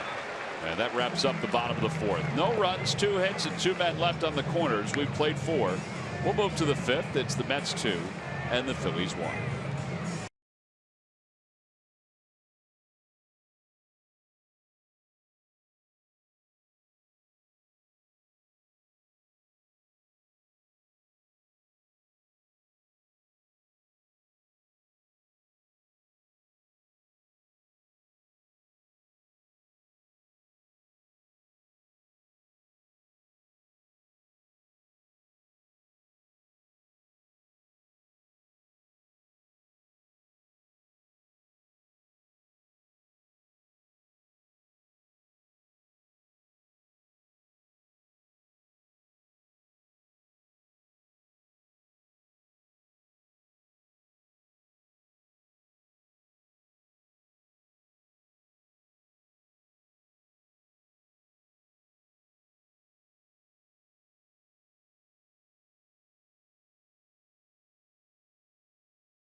High prices on water, cooler rentals, and hidden fees. Call WB Mason and order all natural Blizzard Spring water available in 5-gallon bottles and small packs at a price you'll love. Exclusively from who? WB Mason. WB Mason, the sponsor of tonight's ball game. All fans 14 and under receive the WB Mason collectible truck. We move to the top of the 5th inning. And Juan Lagares will lead it off. That curveball sailed. And it's 1 ball and no strikes. Lagares doubled and scored his first time.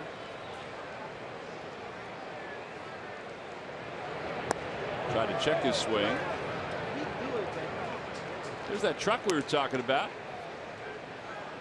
It's been a giveaway the last few years. That's a sharp giveaway. You know what those trucks are good for? What's that? If it were me, I'd be using them on a train set. You could be using them on a train set. Well, you know, you got to have some people and some trucks sitting around your train set. You need some activity. Yeah. And then I'm moving, but you know, you got to have a little parking lot full of WB Mason trucks. We signed a lot of them today. We did. It was cool. Day. I was worried that they were going to smear, but it's a nice giveaway. We got Lagares out, by the way. Yep.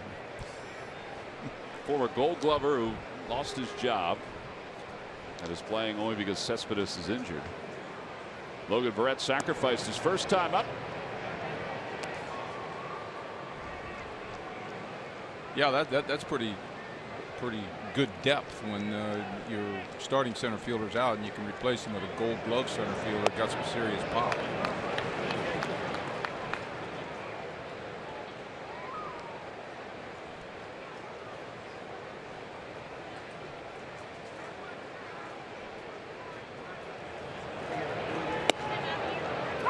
Two to Verrett.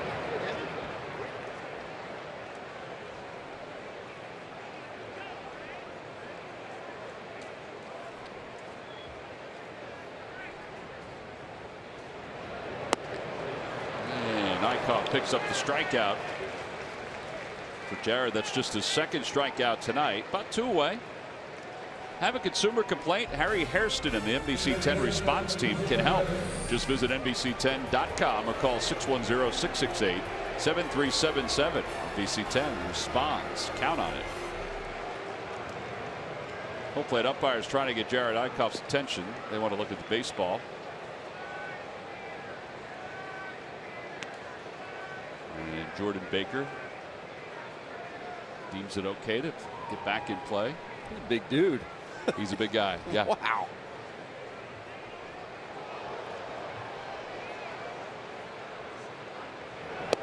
I find that kind of funny, the batter asking to look at the ball. Now, back in the old days, batters did that a lot.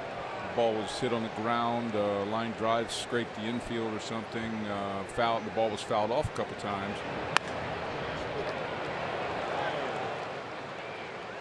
You had the right to ask the umpire to check the ball, because back then pitchers wanted scrapes on balls and nicks on balls because they kind of knew what to do with them. In fact, it's been rumored that a few pitchers back in the day used to carry some implements and do that themselves, but nowadays they throw every ball out that has even a smudge on it.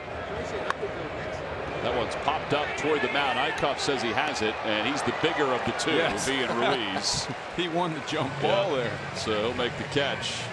Well, he is from Indiana, so he does know how to box out. Woo. That's a 10-pitch 5th inning. We'll head to the bottom of the 5th.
Citizens Bank. The next time you have a question about money, don't keep it to yourself. Ask a citizen. All right, so this guy is torrid right now. Last 8 starts for Jake Thompson. He has a 0.64 ERA. 56 of the 3rd innings. He's allowed 1 home run. I mean, that's an incredible run for Jake Thompson. Pitched in last night's ball game. 32 strikeouts, and so he's not necessarily what you call a strikeout an inning guy. He can, but yeah, he's pitching to contact as Eickhoff rips one into left field, and that's going to go to the wall. And Eickhoff will shuffle to second base as lightning flashes up above. Phillies have the leadoff batter at second here at the bottom of the 5th. Are we making a Roy Hobbs reference there? The Lightning? No, but that's good. Wow. Smoked a high breaking ball? No, a high whatever it was. Changeup. It's kind of a weird pitch. Look at that. I love that when I see a guy kind of tomahawk a high pitch. It's old third baseman inning right there. Let's watch him run the bases now. Well, that's his 2nd double of the year. And Odubel, who walked his last time, lined out his first time up.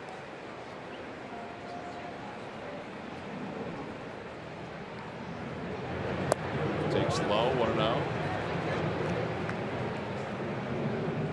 I love seeing him in that passive mode as a hitter. Will that help him, you think, get out of what he's in? Yeah, and he's a much better hitter when he is. I use the term passive because he's lightning at the last second when he's like this. He sees the ball longer. He's shorter and quicker. When he thinks early in the count, I'm going to juice it. Fly ball. His hand-eye coordination is so good that you can definitely trust yourself with 2 strikes.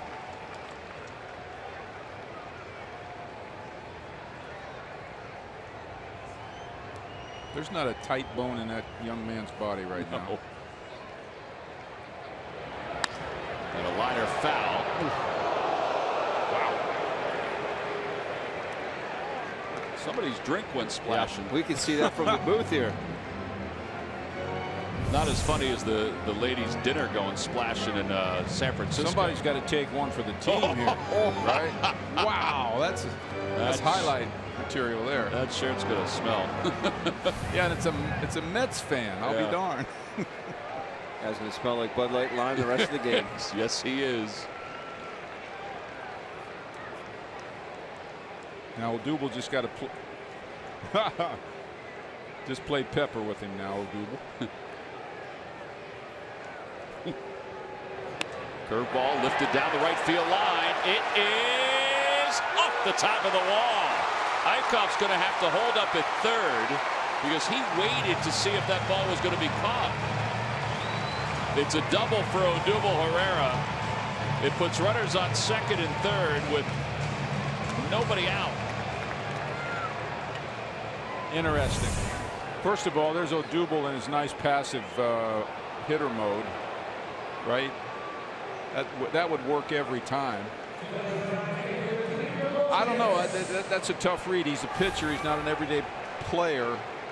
But if you see the outfielders back in his jersey, exactly right. As soon as you see that, you kind of move out off a second, move out, and then you read the outfielder that the ball's going off the wall. You kind of give up the idea of going back and tagging up. But I think, as you guys said, he is a pitcher. But that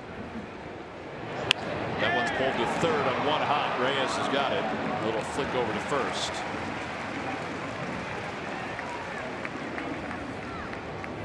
He does have a strong arm. effortless.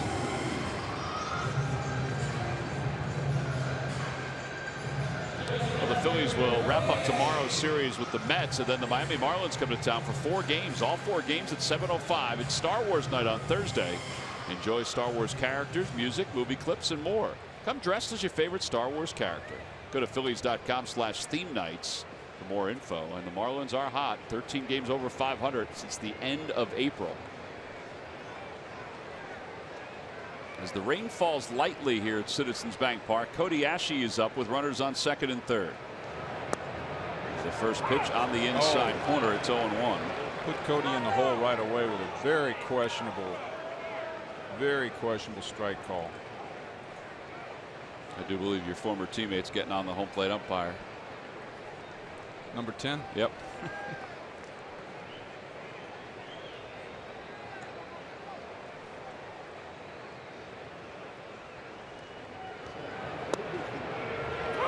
Two.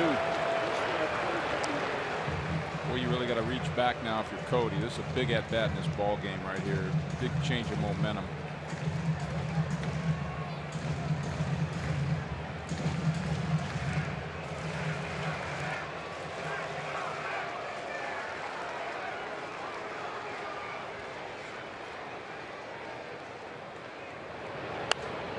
Cody fouls it toward the Hall of Fame club, and it remains 0-2. By the way, Murph is downstairs, and he said it was Hendu that was getting on the home plate umpire this time. Still looking over there. That was just one of those you could plainly see from the dugout.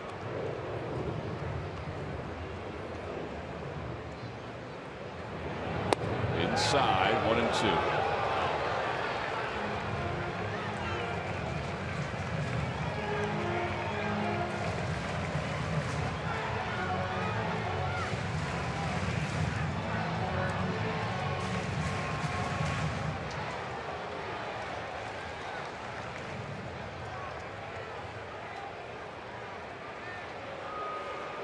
Verrett and d'Arnaud trying to get on the same page.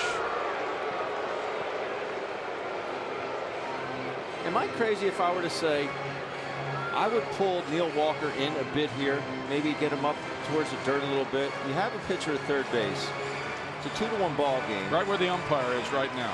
Well, no, I'm saying Walker in shallow right. No, so excuse me. I'm thinking of Cabrera. Why not play Cabrera right where the umpire is right now? Yeah. So you got the pitcher at third base. If there's an absolute smash and Eickhoff goes on contact, you might have a play at home plate. Yeah.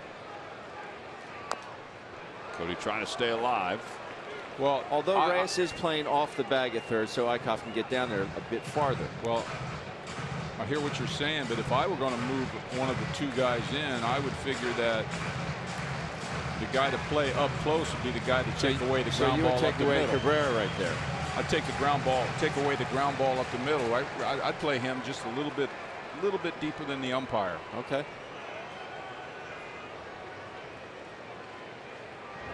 Cody to the right side. Eickhoff will score. And the Phils have tied it up at 2. Odubel goes to third. RBI for Asche. So it's a 2-2 ball game. Well, that's a good job by Cody. Got put in the hole 0-1 by a bad call, and then 0-2 he took a fastball, and he did make contact. Not quality contact, but he did make contact, and contact scored a run there, tied the ball game up. That's the bottom line. He got the job done.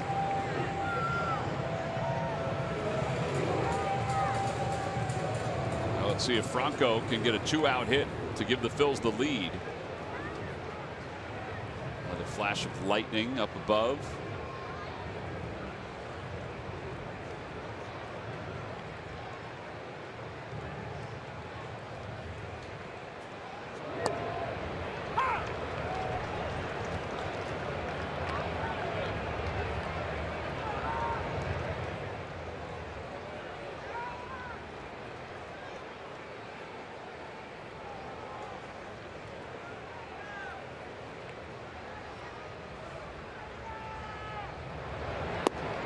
Side, 1 ball and 1 strike.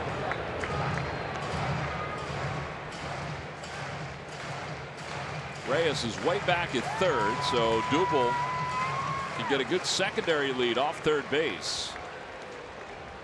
In case there's a ball in the dirt. There have been 18 wild pitches while d'Arnaud has been the catcher. That one's fouled off the foot of Franco. On the Toyota Major League scoreboard, Miami is facing off against the Cardinals. Stephen Piscotty, a 2-run double for the Cards. They lead at 4-0.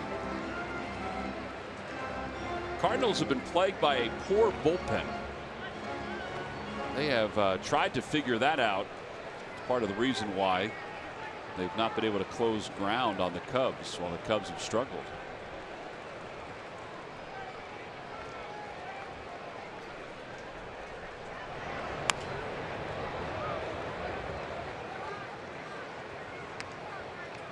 Looks like Franco's in his choke and poke mode, which is a good thing. Spoiled a tough slider right there. He was very philosophical in Denver about his hitting, understanding what his role is and what he needs to do compared to what he did do for a good part of June. Well, all about getting those 100 RBIs is at bats like this, where you fight and you fight and you fight. You might get a jam shot. You know what I mean? You might chop one in the infield, but you fight for that contact. And you get like 15, 20 of these a year, these kind of situations, and maybe you come through if you make contact in half of them, 7, 8, 9, 10 of them, where you might in the old days strike out a lot of those times, and it's the difference between 90, 95, and 95 and 100.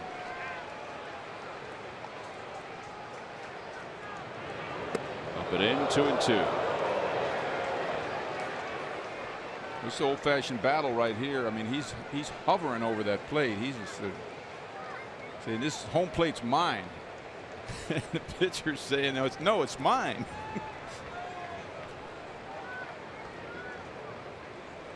He's in that. You can tell he's in that little choked-up mode. He wants to make contact. Yeah.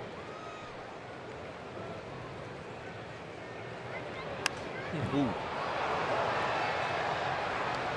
That'll be over the tarp and out of play. I mean, that was a foul ball and it just missed. It was a big swing, but it was a weight on it swing. You know what I mean? Yes. He waited on the ball. He didn't just start swinging as the ball was leaving his hand.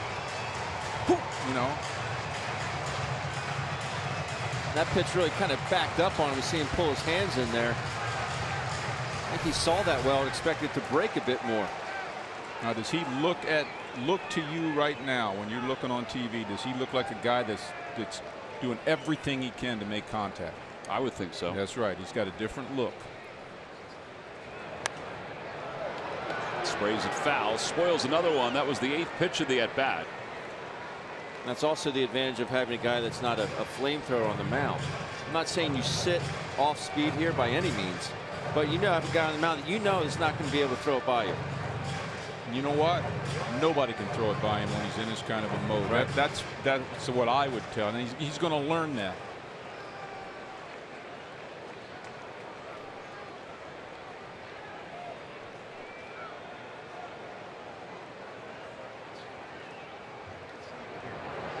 Broken back ground ball to shortstop. So Cabrera is up with it. And the inning is over. But the Phillies tie it up on the RBI off the bat of Cody Ashley. They got a couple doubles in the inning. We'll head to the 6th. It's a 2-2 game. The Phils and the Mets.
First half of the season. Jedmar reached the All-Star break with 24 saves, tying Steve Bedrosian and Jose Mesa for the Phillies club record.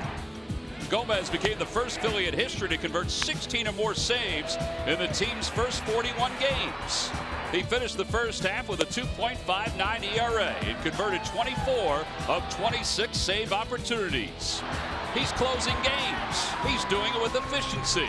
And it's brought to you by Independence Blue Cross. Live fearless. Well, there is Jedmar Gomez in the 2-2 game. The Phillies hope they can use him a little later on and pick up a save. He has been so cool under pressure this year. It's part of the reason he was successful in the first half. It's a shame he didn't get the nod to go to the All-Star game, particularly with all the injuries that took place to a number of the pitchers in the National League. He certainly deserved at least an opportunity. Cabrera rips one into right center field. A leadoff single here in the 6th inning. That's his 4th hit of the series.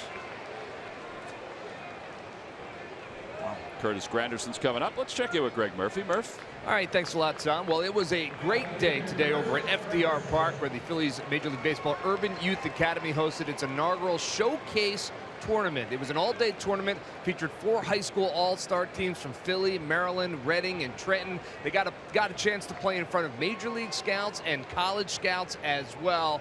And it's just going to continue this week as the organization's indoor training center in South Philadelphia is going to open up this week as well, all part of the Urban Youth Academy, a 7,500 square foot indoor facility so that those players involved in the Urban Youth Academy can practice all season long. So great things happening for the Phillies and the Urban Youth Academy, guys. Yeah, and if anybody's driving by those fields, if anybody says, they are absolutely gorgeous.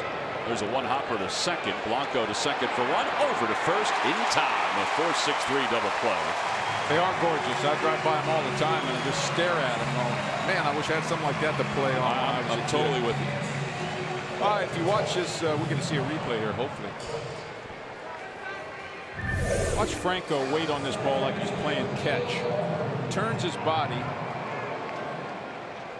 You get to see Franco. Watch this now. He turns his body like he's playing catch. Boom. Look at him. It's perfect double play ball. And Granderson can run. They turned that pretty easily. That's knowing the hop that you're going to get as well. He knew the hop. He was going to come right up to him, waist high. Andres hasn't played a whole lot recently. He played a lot in June. But he can play second, short, third, first, even a little outfield. And he's been warming up some pitchers too behind the plate. Here's Neil Walker. Walker's 0 for 2. And it's no balls and 2 strikes. It's another broken bat on that double play. And that young man is a great teammate, Andres Blanco. Yes, he is. Wow. The model, would you call him backup player? I don't know what the right terminology is. Model without utility disrespect and utility. But role player, 6th man, yeah, 10th man.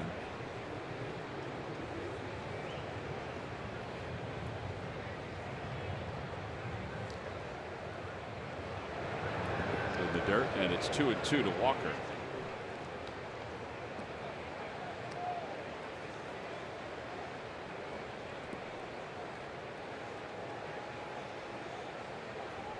Two and two.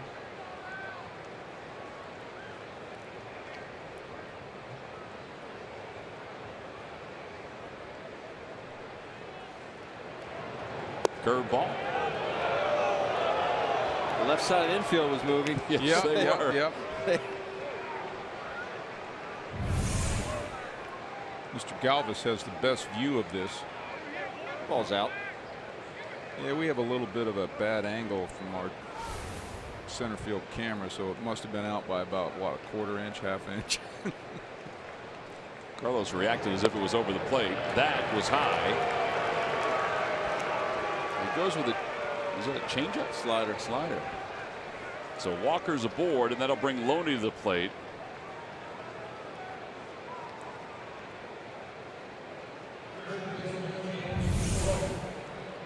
This is the curveball. Boy, That was closer than I You're thought. always right. It was off. But I find, throw a fastball, right? I'm with you. Look at 91, 92, 94. Go hard at him.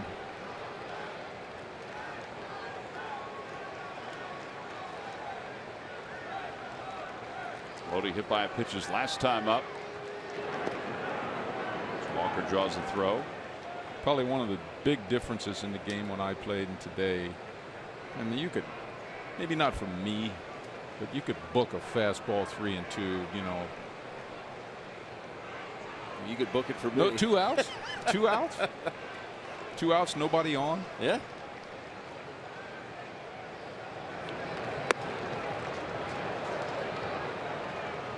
That pitch looked like it slipped out of Eichhoff's hands. So Ruiz goes out. This is the 8th time that Carlos has caught Jared Eichhoff. He's been not his personal catcher because Cameron's caught him a bunch too.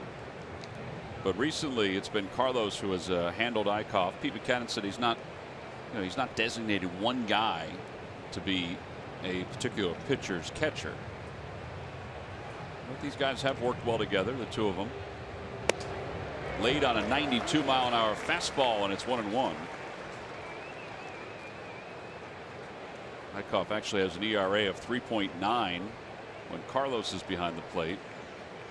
And it's even a tad lower when Cameron's behind the plate.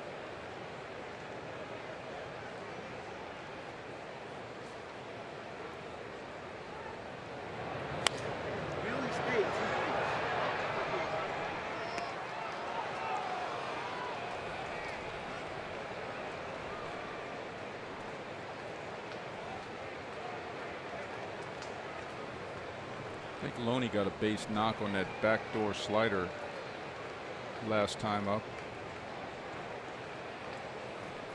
You can take that out of the equation. And he throws the backdoor slider for Well, it was close again, but off the plate. So 2-2. Loney kind of brushed it off the plate, giving Jordan Baker a little idea.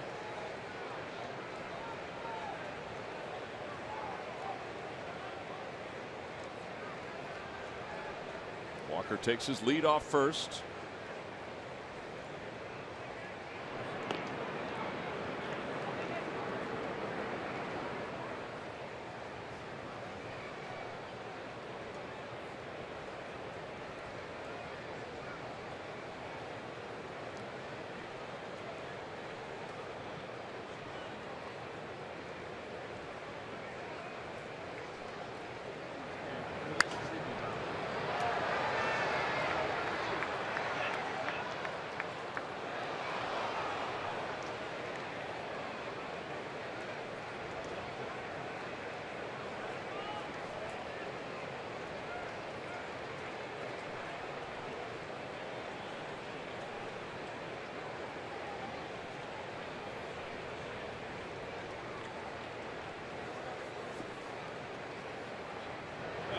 Got him.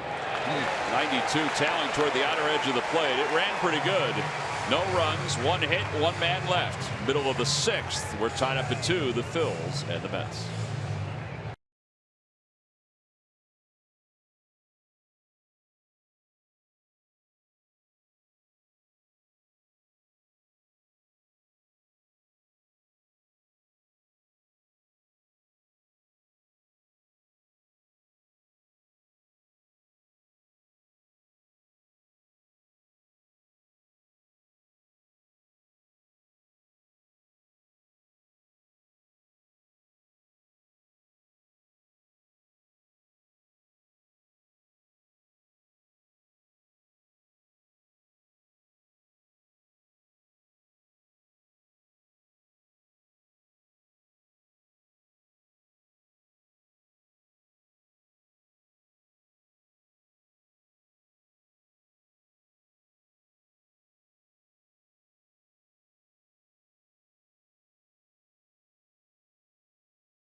instant game. Players must be 18 or older. Please play responsibly.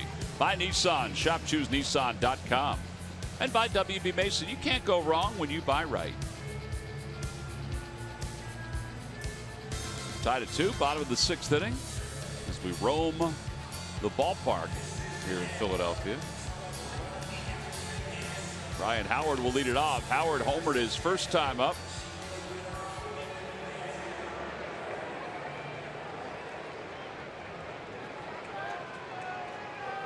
Rounded out his last time, so 1 for 2. And it's 1 ball and no strikes.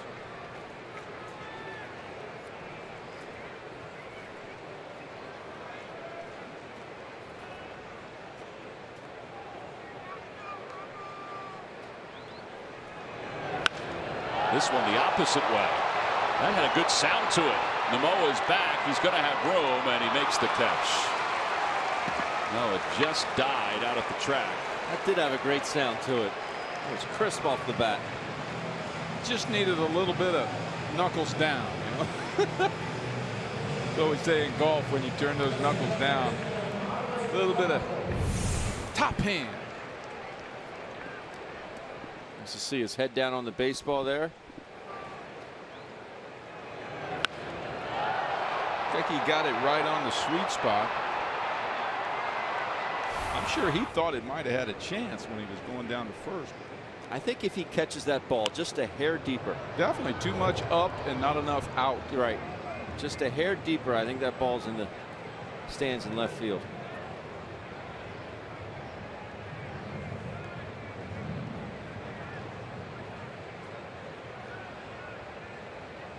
Andres Blanco singled his last time up and was left over at third.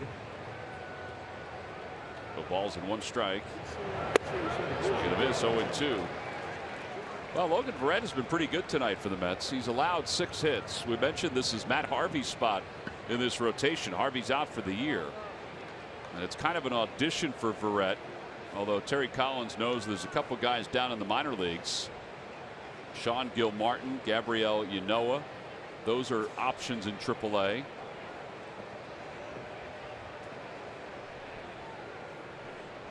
I mentioned the numbers before. Verrett's numbers have been better as a reliever than as a starter.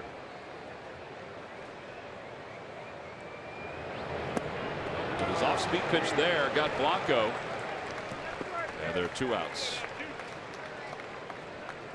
So 2 away. That'll bring Ruiz up. Giants will be here Tuesday, August 2nd to start a 3-game series. It's 2 night games and then the day game on Thursday. It's Citizens Bank Pride of the Phillies Print featuring Ryan Howard and Carlos Ruiz. That is free to all fans. Nemours Kids Run the Bases for fans 14 and under following the game. Order your tickets anytime by going to Phillies.com.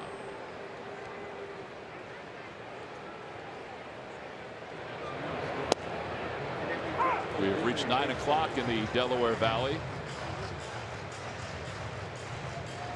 We saw the Giants out in San Francisco. They are 5th in the league in hitting. 4.7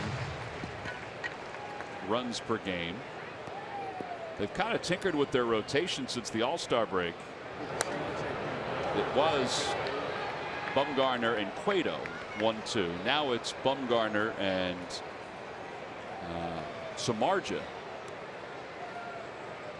Samardzija's pitching right now against the Padres. They're consistently a good team. They amaze me. Wow. 4.7 runs a game. Without Hunter Pence. Yeah, their cast of characters changes. And Ben's former manager handles the bullpen as good as any manager in baseball. Bruce Bochy.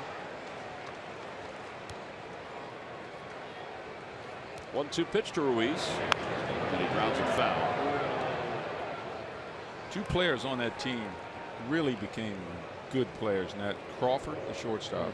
You look at any kind of Brandon Belt. Yep, you look at any kind of defensive statistics, the sabermetrics around baseball, and Crawford is at the top of many lists, particularly as a shortstop, but even overall. In the dirt, 2-2. And then of course Posey is the foundation piece of it all.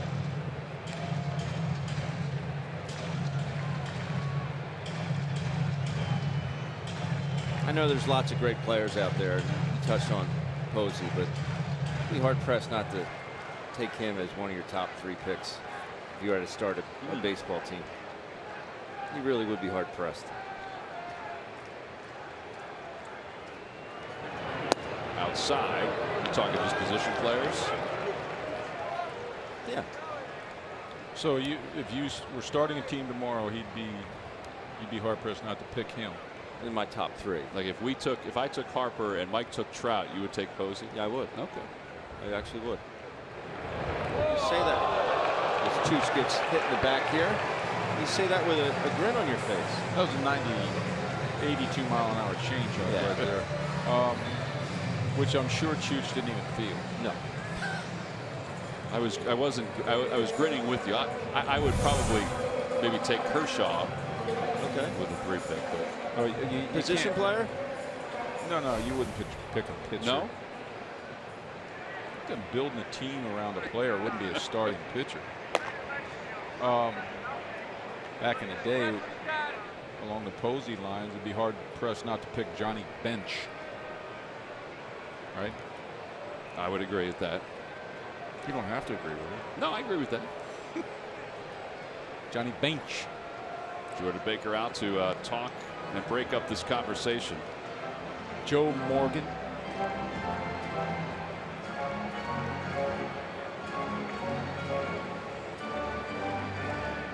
Well, you're right about Trout. And who was the other one? Harper. Oh, Harper. Yeah. Did you see the guys on the ESPYs?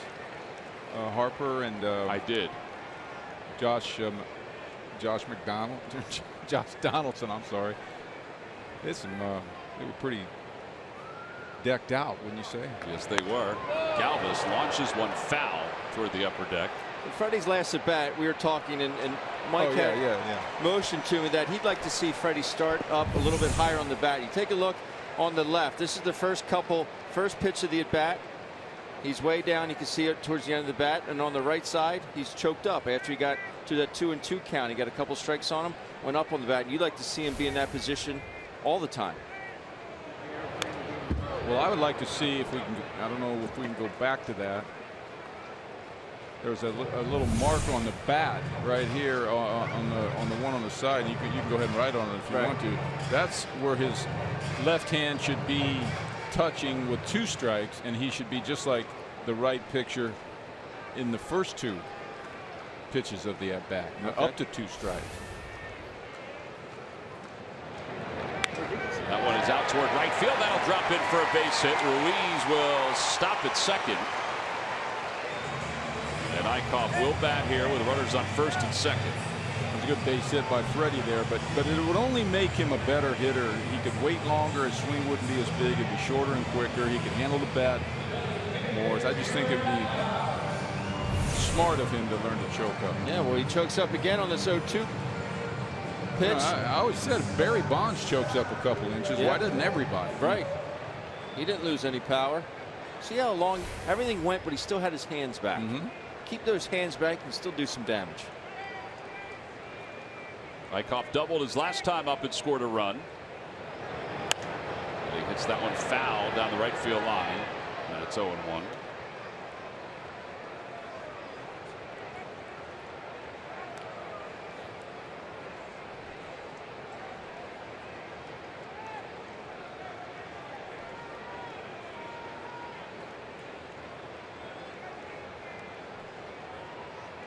Both of these pitchers zeroing in on 100 pitches. Verrett's already there.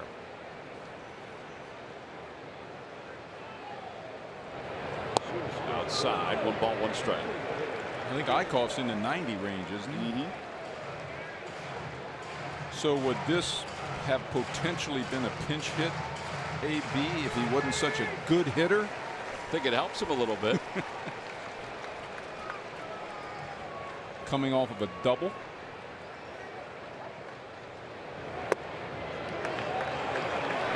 Tell you what, I like the way he takes balls.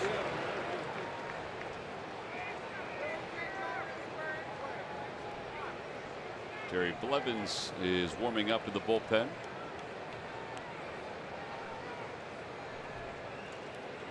maybe for Odubel. 3-1. That's his last hitter if he doesn't get Eickhoff out. I would agree with that. Eickhoff's at 88 pitches. It's 88 pitches, but it really hasn't been stressful innings for him. No, I think this is a good call. I know that you're tied 2-2, but he's pitched well enough to get out there again in the 7th.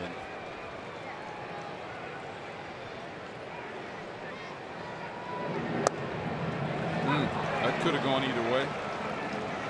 The runners will be off. It's 3-2.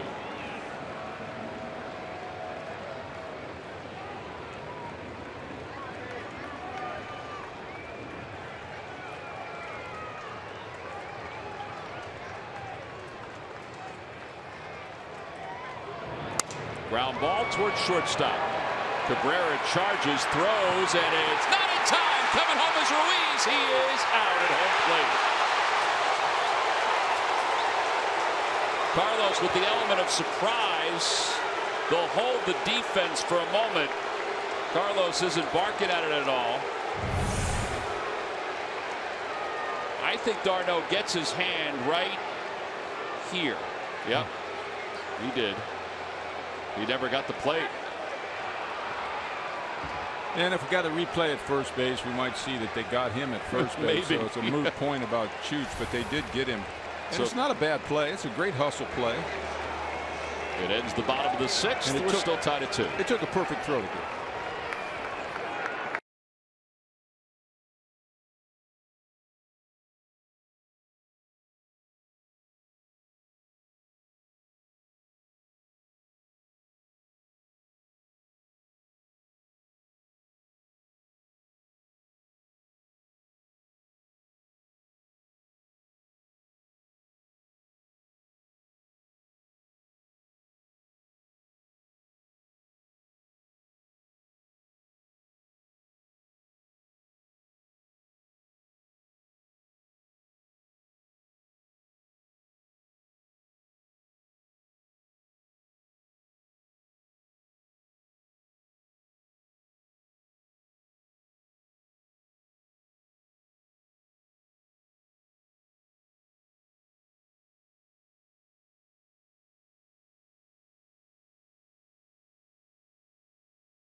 The Dealers game summary. We are tied at 2. The Mets have 2 sacrifice flies.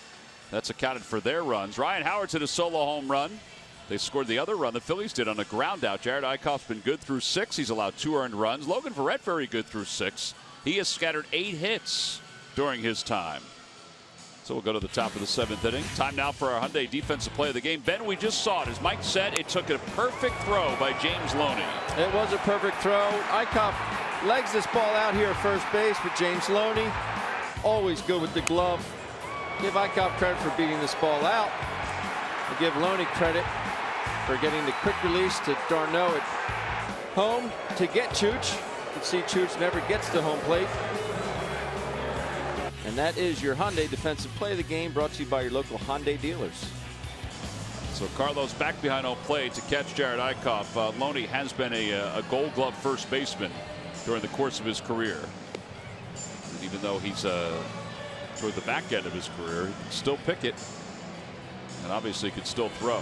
So Eickhoff with the bullpen working behind him will start the top of the 7th inning in a 2-2 game. By the way, they've covered up the tarp in foul territory, which is a good sign. The storm that had threatened the area again, as you see Ramos warming up in the pen, is into the Great Garden State. So Loney did turn that ball back to home pretty quick. That was pretty impressive. especially for a left-handed first baseman. That is true. I didn't even think about that. He had to twist and then make the throw. Eichhoff still catching his breath out on the mound. Here's d'Arnaud. And you know, his sense of knowing that the runner was going to beat it. And you know, he went into a little cheat mode and turned that ball to home really fast. If he'd have tried to hold the bag a little longer, he might not have got Ruiz at home. First pitch to d'Arnaud is up high. It's 1 ball and no strikes. d'Arnaud tonight has grounded out. He's also picked up an RBI and a sac fly. This is the 90th pitch of the night for Eichhoff. And it's fouled away. 1 ball, 1 strike. You got to use 2 hands. There's a gentleman in the upper deck that almost looked like he was trying to palm that baseball, and he swatted it basically down to that guy right there.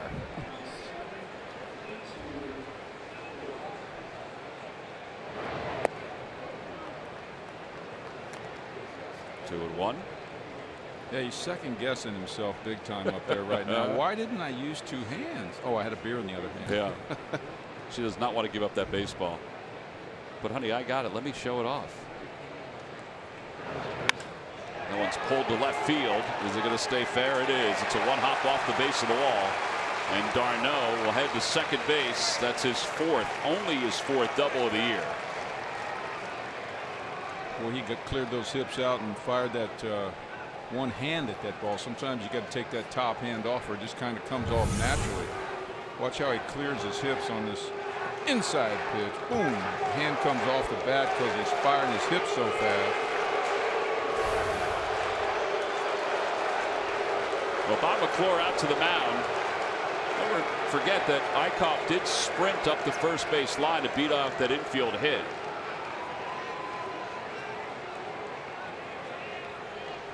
They tried to give him some extra time before the inning began. He'll face Nimmo, who is 0 for 2. He's fly to center. He's also grounded out. Phillies fans, next time you want to grab Phillies seats, get the StubHub app. Not only will you find seats you'll love, whatever you want, you can find the best seat for your buck when you sort by best value. We take the price and location of seats and show you which tickets at StubHub give you the best deal. So get the StubHub app today. Ramos continues to warm.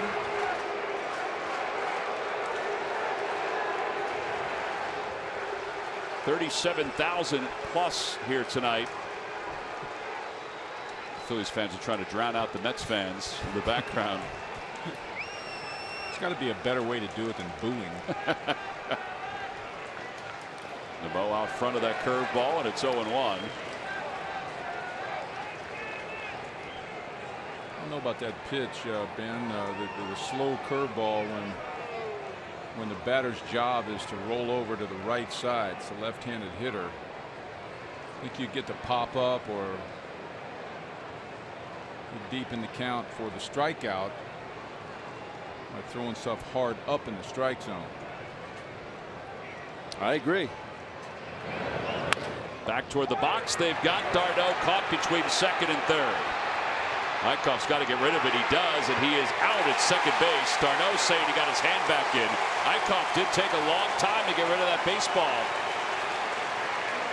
Yeah, that's right. I mean, he did everything right except his throw, off-balance throw, looked like it was a little inside to Freddie. Freddie did everything he could to make a great tag.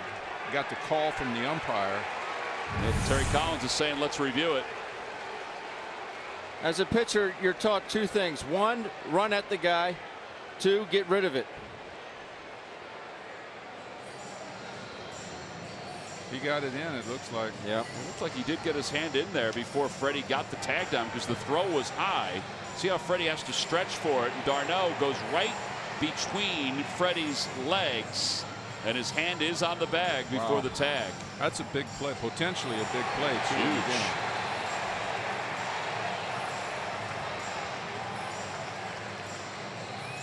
But that's the pitcher's job. Get rid of it. Let the infielders take care of that rundown.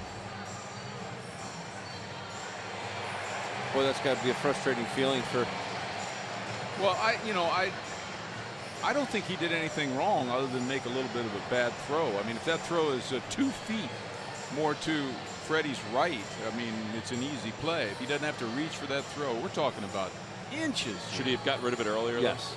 Once you see him turn his back and make completely retreat towards second base, get rid of it. Let the infielders take care of it. All right, well, here we go. Mike Everett's the crew chief. He'll take the headphones off to your right, and the signal, he is safe.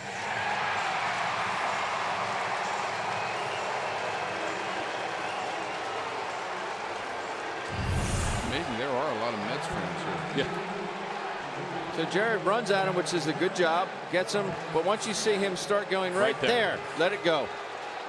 By that look right there, you'd think there's no way he gets back, but that throw does carry him just far enough to the inside to not be able to get the tag back. Well, Eichhoff's night is done. They're going to bring in Ramos to maybe get a strikeout, although Lagares is probably going to try to bunt because there's a pinch hitter that will be up for the pitcher. Nobody out, top of the 7th inning. There's a lot going on here at Citizens Bank Park.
Toyota, commemorative print given out to all fans. Saturday is Toyota Phillies Alumni Night, and Sunday the 14th is Toyota Phillies Wall of Fame Fathead, free to all fans. It's all part of the Phillies and the Rockies series. Tickets can be purchased anytime by going to Phillies.com. Well, the Phillies are in somewhat of a predicament here. The 2 base runners are Jared's responsibility. He leaves after 6+. He allows only 5 hits. And so far, the 2 runs that have scored have been because of sac flies. So now Edubray Ramos will be the pitcher with Juan Lagares up at the plate. Lagares has doubled. He's popped out. And he squares. And he takes low, 1 ball, no strikes. Interesting situation here. Lagares swinging the bat real well. And if he gets a bunt down here, probably walk Kelly Johnson, who's on deck. Kelly Johnson is on deck as a pinch hitter. I don't know if I'd waste this at bat right here. Oh, the decisions of a manager. That runs inside, 2-0.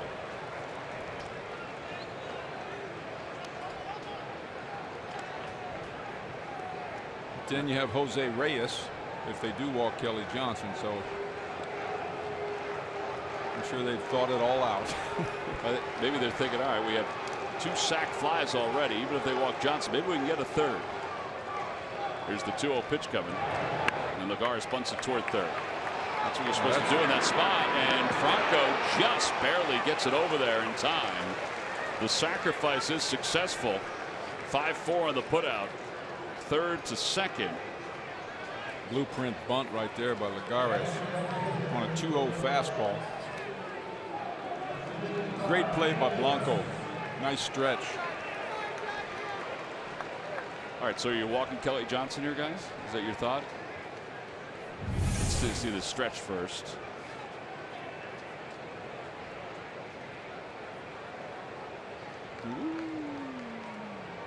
Nice play by Andres.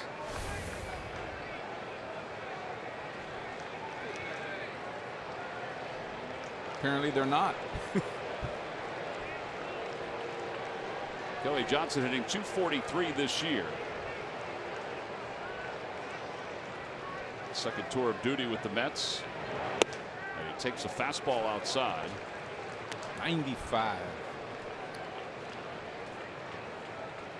That's what you want when you need a strikeout. Somebody that can get it up there, 95 to 97. Yeah, and Ramos could do that. Time is called.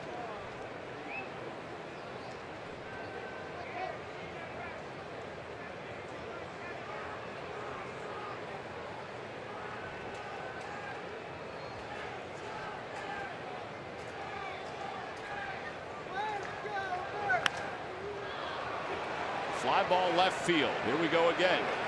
Tagging from third is d'Arnaud. Ashley's got it. This time they do not try to score. And the flip back almost got d'Arnaud. 2 outs. Cody Ashley's in sacrifice fly heaven out there tonight.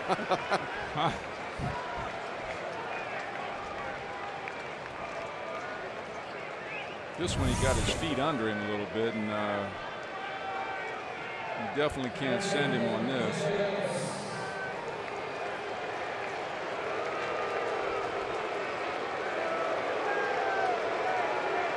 Tell you what, these switch hitters present a problem for managers in these situations right here. I mean, if you had a right-handed or a straight left-handed hitter, you might walk him. You got a switch hitter coming up on deck.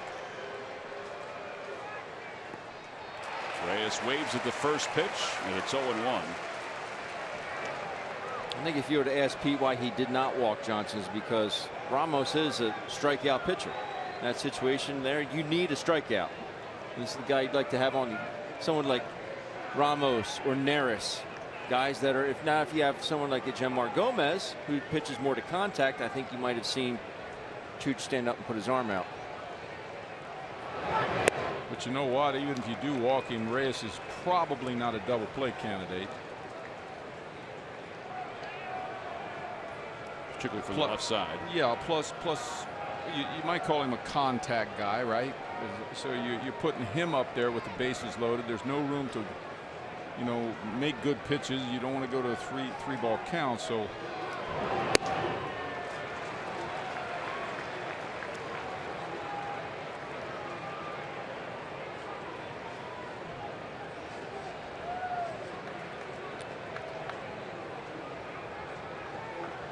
Two balls, 1 strike to Reyes. Reyes has an RBI tonight. 4 RBIs in the last 3 games, and now it's 3-1. Cabrera's on deck. His timing is much better than Reyes's at this point.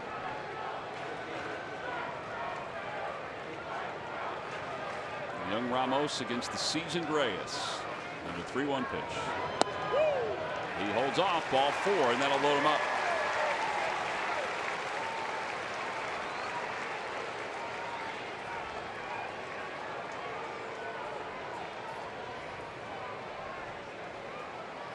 And it will bring Cabrera to the plate, who's 1 for 3 tonight and 4 for 8 in this series.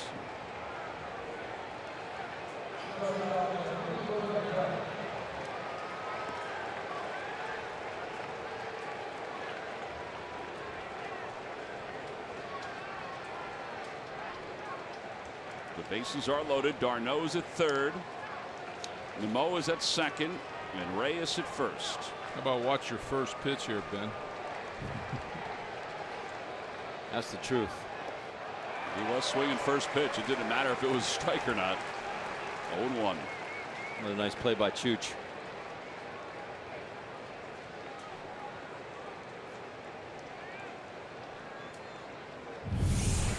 See how he gets to this baseball? That is a tough one too.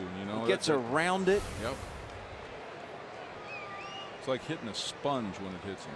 Just drops right right in front of him. That's a tad late right there.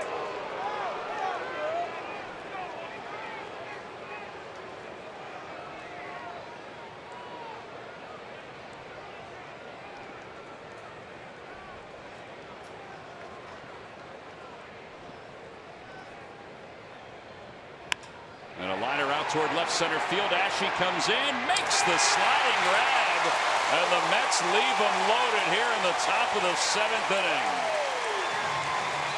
No runs, 1 hit, some odd base running, and the Phillies bullpen working out of a jam. Cody Ashe got a good jump, his eyes on it the whole time. He puts it away. Ramos certainly likes it, along with everybody else here at Citizens Bank Park.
All right, guys, here we go. Who was the winning pitcher for the Mets in Game 7 of the '86 World Series versus the Red Sox? Mike wrote it down quickly, so he's been chomping at the bit to give the answer. I am on a bit of a roll with these stumps. You've had it written down for about an hour and 15 minutes now. Roger McDowell. Roger McDowell is correct. Log back on to Phillies.com to find out if you're the winner of the Phillies prize pack. I thought Ron Darling came to mind, but I really thought I didn't know it was McDowell, but I knew who the losing pitcher was Calvin Schiraldi, and Jesse Orosco got the save. But I didn't know the winning pitcher. Because you remember Jesse Orosco throwing the glove up in the air. Throwing the glove up in the air. And the kid, Gary Carter, coming out to get him. Yep. Here's Jerry Blevins, his 43rd game. He pitched in yesterday's ball game, part of a bullpen that went 3 1/3 scoreless last night. And the first pitch he delivers to Herrera is down low, 1 ball and no strikes. Odubel doubled his last time up off the fence in right field. He's 1 for 2.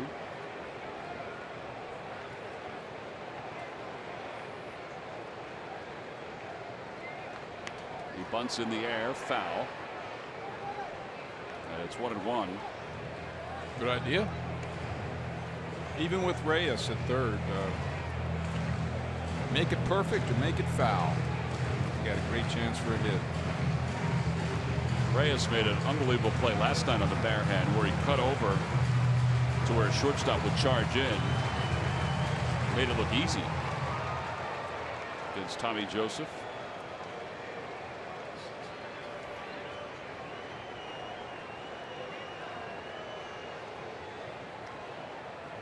Slow curve, and it's 1-2. I think that's the pitch he got him on last night. Yes, it was. Victor Neris in the bullpen.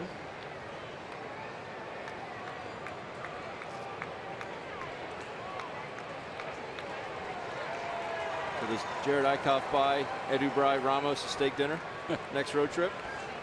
No, but he's got to take Cody Ashe and Juan Samuel with him. Herrera's down on strikes, one away. Here's this play we're talking about. You see the alignment. Give Juan Samuel credit. This ball looks like it's headed for the gap. Cody shading into right field just enough to get to that ball. Yeah, the corners were pinched. Right. Right field was pinched. Left field was pinched. Juan Samuel in charge of the outfield alignment. Larry Boa handles that for the infield. Or Mickey Morandini. Yeah, I think More both like have a hand in it. Mickey. Peter Bourjos takes outside. It's 1-0.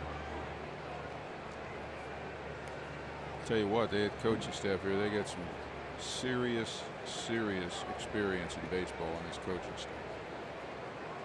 Yeah, you run it through Boa to Sammy to Kranitz, McClure, Ben's old coach, John McLaren.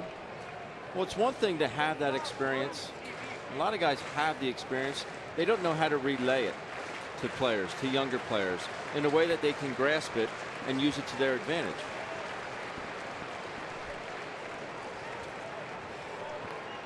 One ball, one strike to Bourjos.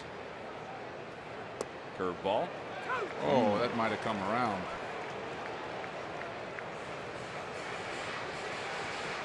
You know, it's not where the catcher catches the ball, right? For those of us watching TV out there, I'm wrong again. It caught the plate. Did catch the plate. We got a bad angle here. You know, I keep forgetting about that center field camera. Inside, 2-2.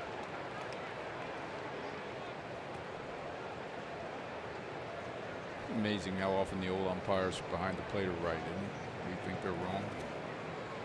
Yeah, I looked at that and I thought it was low. But it did get more of the plate than I thought.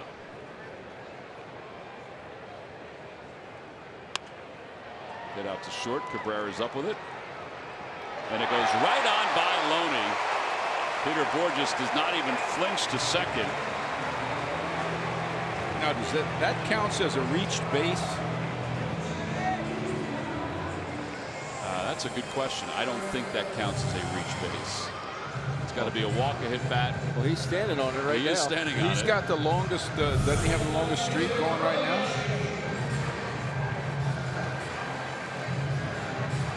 Cabrera just doesn't follow through on this ball.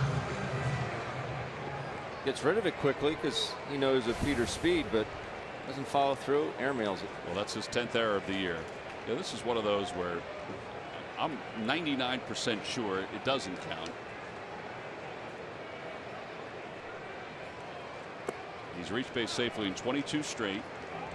It's usually by a hit, a walk, or a hit batter. Not necessarily by an error. But just to confirm it, we will check on it. Better call our resident rules guru. We have one of those? Guy to your left. Oh, okay. He's checking on it. One ball and no strikes. Bourjos draws the throw. I'm actually going to go 99.5% sure. Wow. Yeah.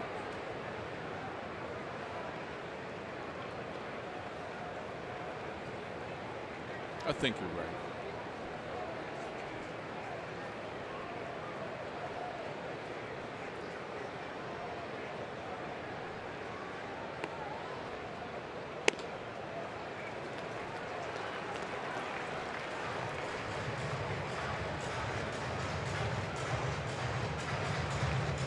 Also go even higher because Jay McLaughlin usually informs us that so-and-so extended his hitting streak to X or Y, and he didn't say it there. So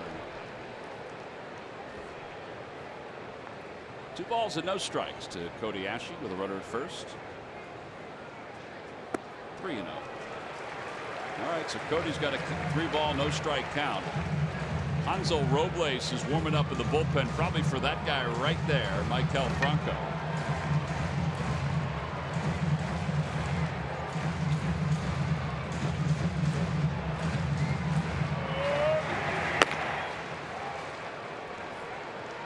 think this Robles guy has closer in his future, does he not?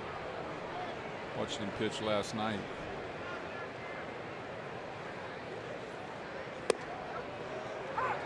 It's hard to unseat their current one, though.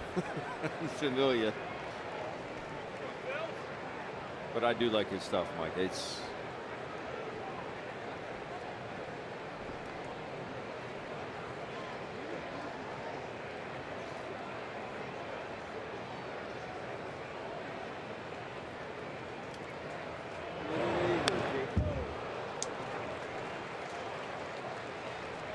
Had one to hit there. Good swing at it.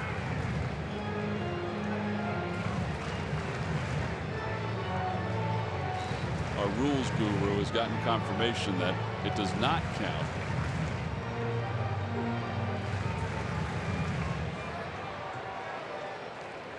Should have went with my gut.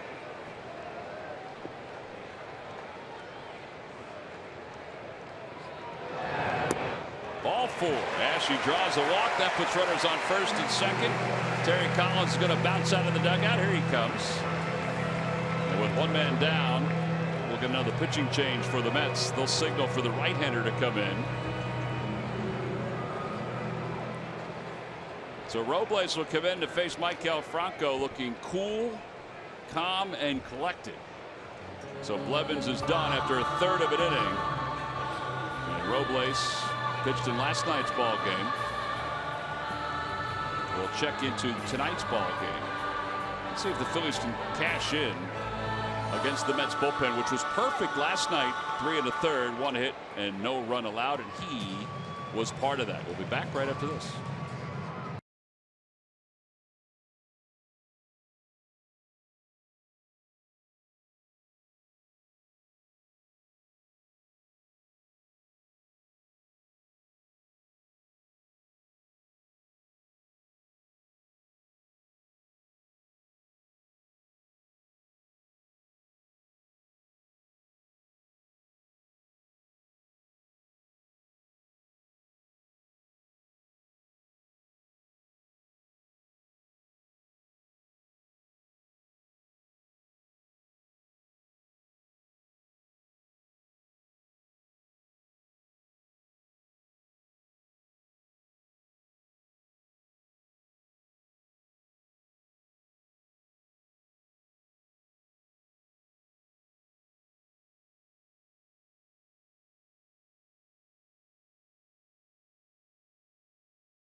Chase Rice, country music star, perform a post-game concert. It's the first ever on-field post-game concert here at Citizens Bank Park.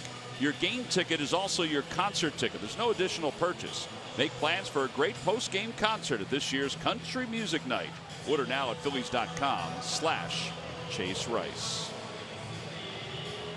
2-2 game. Runners on first and second. Hansel Robles is into the ball game for the Mets. 2.93 ERA. We saw him coming in the game last night. Very, very good fastball. Will touch 99. Good slider and splitter. I got one for you. How about Borjo steal third on the first pitch? Nobody would be expecting. Reyes is back at third.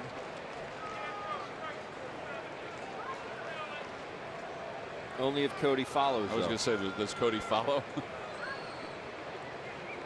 Because if not, you still have the double play in order.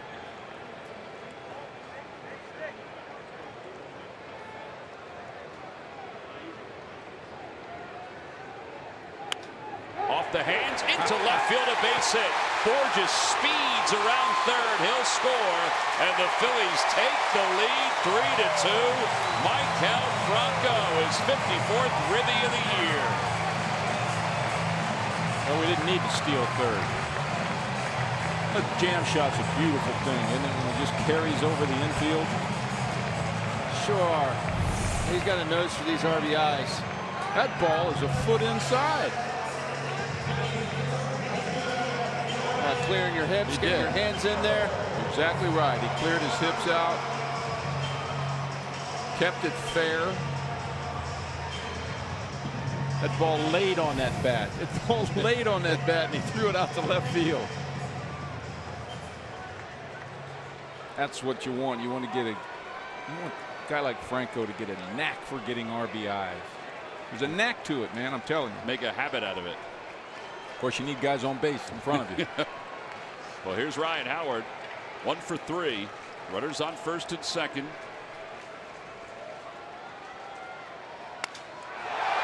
Out to right field. It was off the end of the bat. Ashe will tag at second. And Granderson's throw goes towards second. And Ashe will get to third. Well, he knew he missed it right when he made contact. Must have caught it on the end of the bat. Probably broke the bat. It definitely went down. One thing that the Phillies have gotten so much better at, and Ryan gets a pitch here, and you can see his reaction. Yeah, that ball's off the end of the bat. Ball was tailing away from him. He knows it. The Phillies have gotten so much better at capitalizing upon the opponent's mistakes. Absolutely. Last night they did it. Bartolo Colon covers first base. Loney flips it to him. It's an easy out. Next thing you know, they get 3 runs that inning. They did it this inning as Drupal Cabrera. Throwing error on Peter Borges, comes around and scores.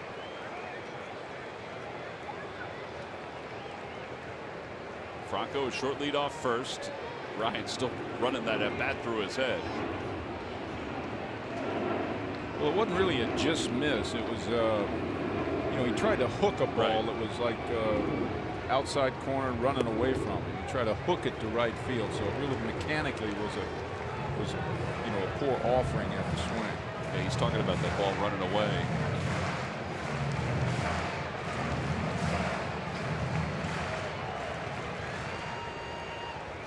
Phillies led it 1-0 in this ball game. And they trailed it 2-1. Now they lead it 3-2. Blanco takes outside 2-0. On the Toyota Major League scoreboard, the Nationals are at it again. Tanner Roark has a 2-run single in this ball game. He's also pitching. And they lead Pittsburgh 5-0.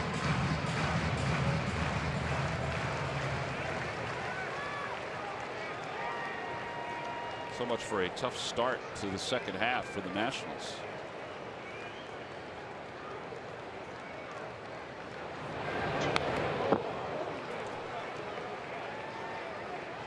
I believe that was the splitter there at 90. 2-0 splitter.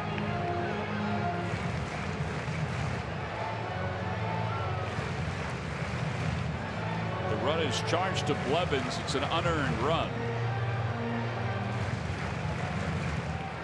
Franco gets the RBI. Now Blanco is trying to match his RBI. With Ashe over third.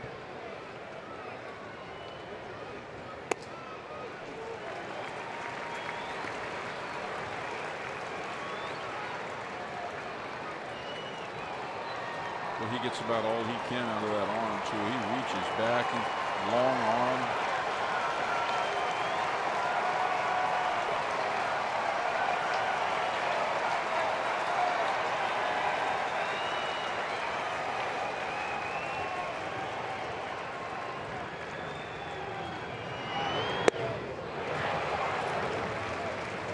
That big swing isn't going to get it with that 98-mile-an-hour fastball. That's where you got to go to a little choke up and get some top hand, get your bat head above the ball, because it kind of, it really doesn't. I always said it rises a little bit. It probably doesn't actually rise, but it sure doesn't sink. It gets on top of your bat somehow.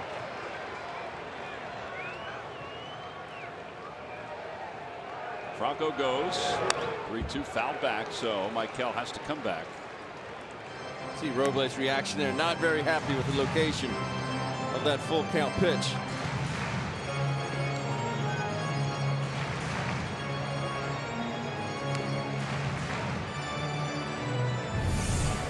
See where d'Arnaud's set up. Location this pitch is not where. Right in the glove. Huh? Well, I think he wanted that a little bit more outside. You're not going to give the plate away completely on a full count if you're d'Arnaud.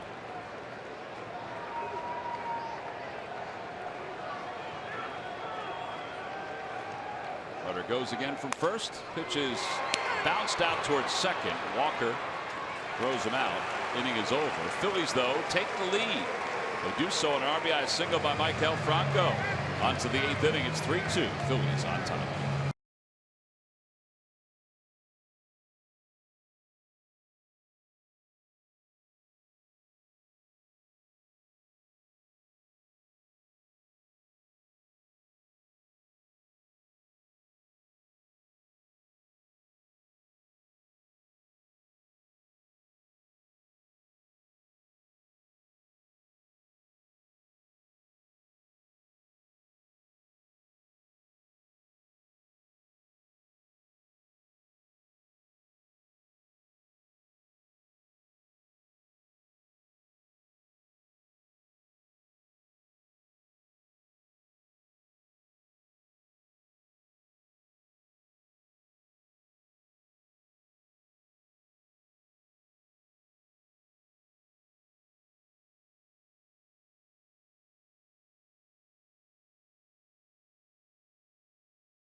One-run lead for the Phils as we go to the top of the 8th inning here at Citizens Bank Park. On top 3-2. Hector Neris is the new pitcher. And every time the Phillies retire the opposing team 1-2-3, Comcast will make a contribution to Phillies charities. Phillies baseball is brought to you by Xfinity. Xfinity X1 will change the way you experience TV. There's 2.87 ERA. It's not the only change for the Phillies. The Phillies have also adjusted their defense around the infield. Cesar Hernandez is in at second base. Moving from second to first is Andres Blanco, with Granderson leading it off. At the knees, 1 ball, 1 strike. I tell you, I find this defensive alignment hard to believe. We can get a shot. Look at this. Look at this. That computer is spitting out some serious information right there. That's 40 yards and 50 yards between Franco and the second baseman. You're right. It's a pretty good distance. They're basically saying that the shortstop spot is void of any kind of activity when Curtis Granderson is at the plate. Excuse me, that's Freddie over at third. But yes. I mean, between Freddie and Franco, 10, 20, 30, that's 40 yards. I've never seen an infield abandoned that much in a shift. Swing and a miss. I mean, for it to be that drastic, the scouting reports and the spray charts have to mean that he never hits the ball to shortstop.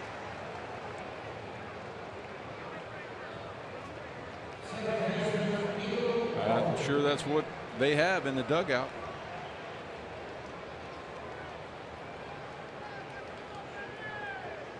Well, with one away, Neil Walker's the batter. Walker's 0 for 2. He's flied out, grounded out, and he walked in the 6th inning. A high split, and it's 0-1.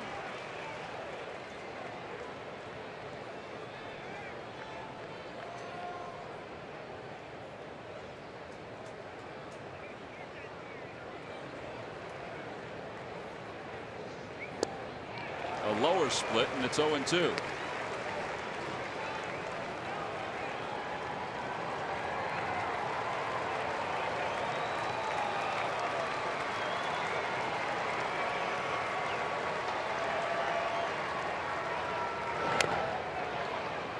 Nice play. Way to go, Jordan Baker. Crowd loves it.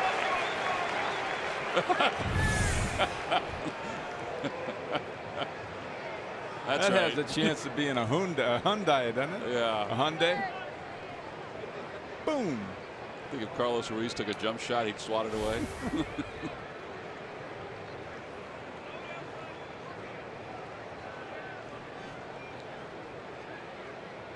Swing and a miss. He got him. 2 outs.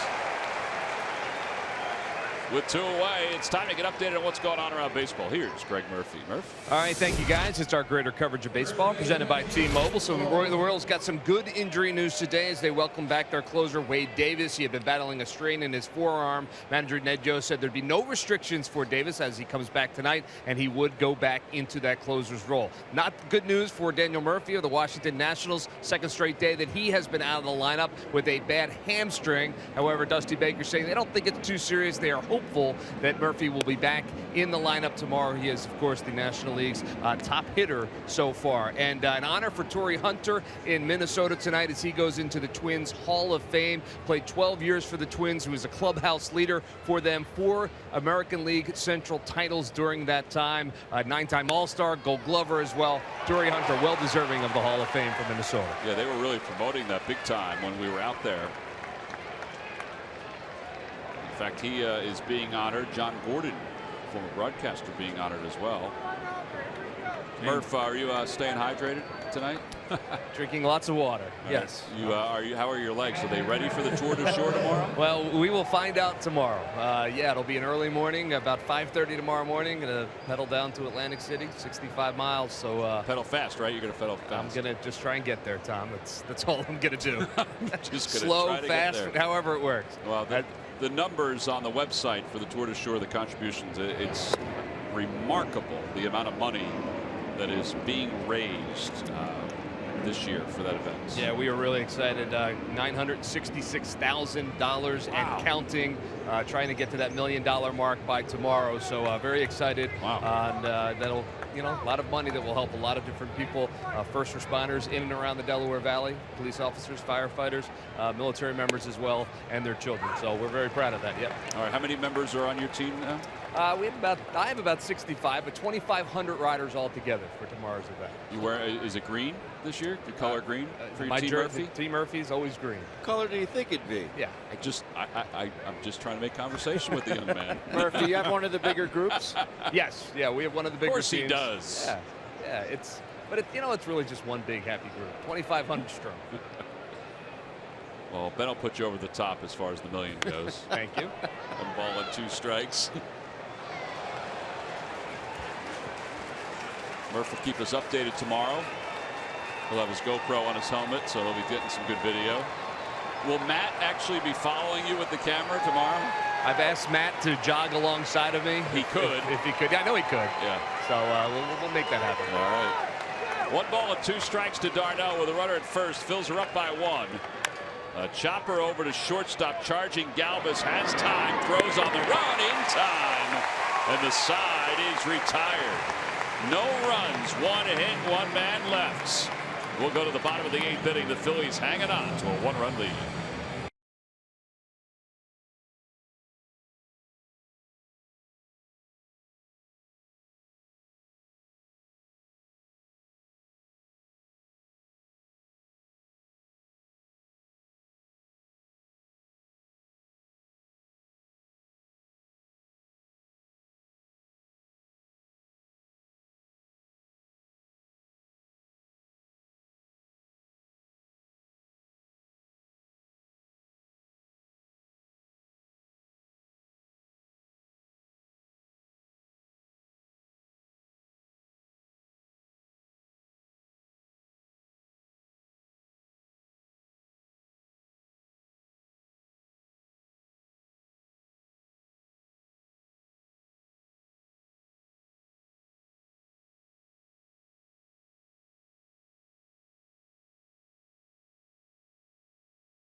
Is brought to you by Toyota. For great summer deals, visit your local Toyota dealer or buyatoyota.com. Toyota, let's go places.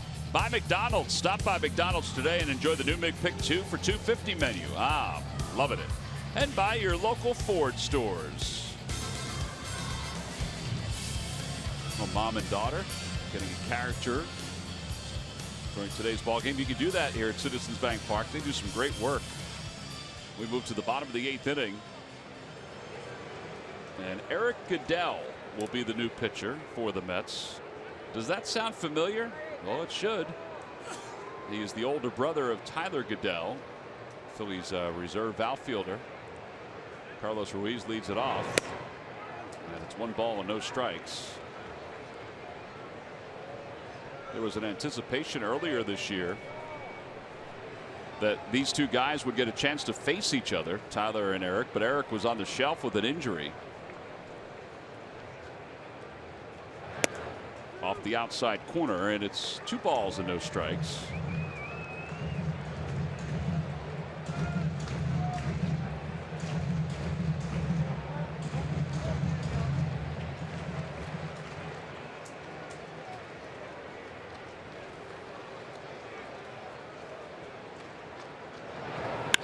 In the air to left field. That ball smoked. Nemo's going back. It's off the base of the wall.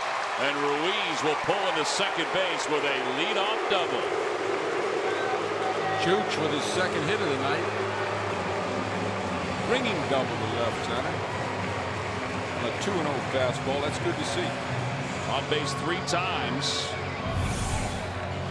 Getting a good hitter's count. Get a good pitch to hit. Put a good swing on it.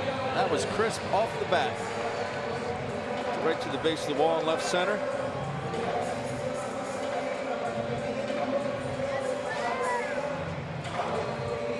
Cameron Rupp shows his appreciation. So he's a 3 for 9 with runners in scoring position. Let's see what Freddie Galvis does here. Trying to get that runner over to third. Freddie can bunt. He takes a strike. It's 0-1. Phillies for the year have 15 bunt hits and are among the leaders. They're in the top 3 in sacrifice bunts.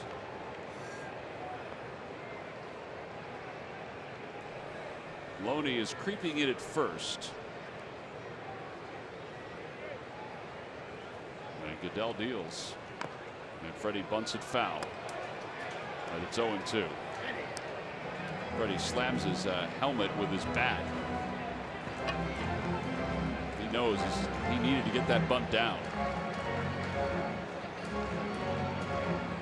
Well, now he's going to have to go into the guard the plate mode again. Choke up on that bat and try to poke something somewhere. Contact it. Loney still thinks he's bunting. Well, now he's backing up. Backing up a little bit now.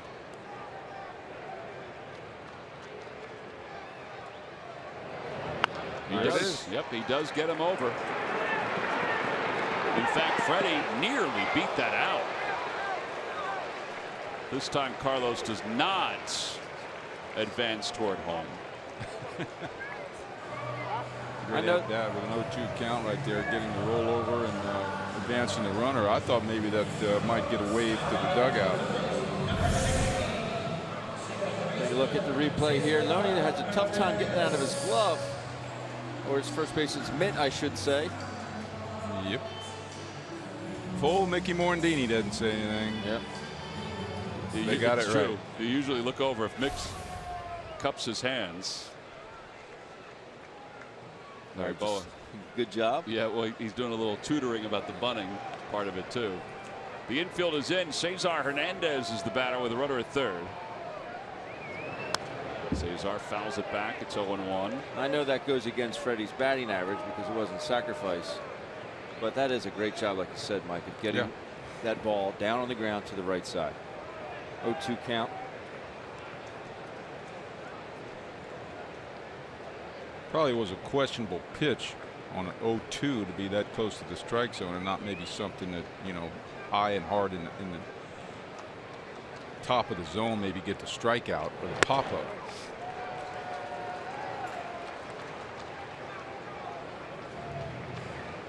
Eric Goodell does have some gas. He throws hard.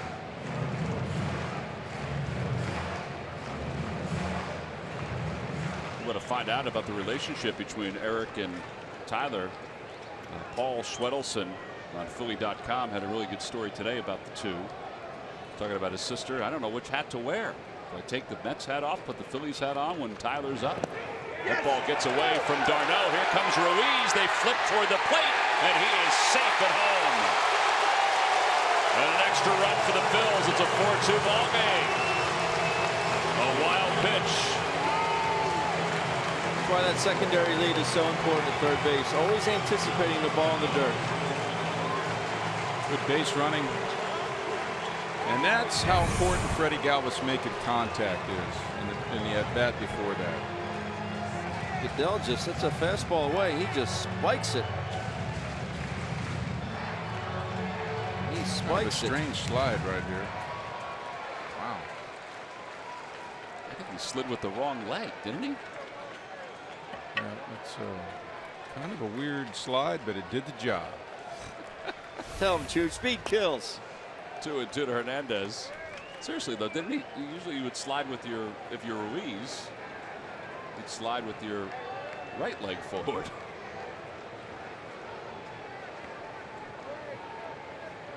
These kids these days, they're doing everything different. There's the 2-2 pitch to Hernandez. Swing and a miss. d'Arnaud will pick it off the dust.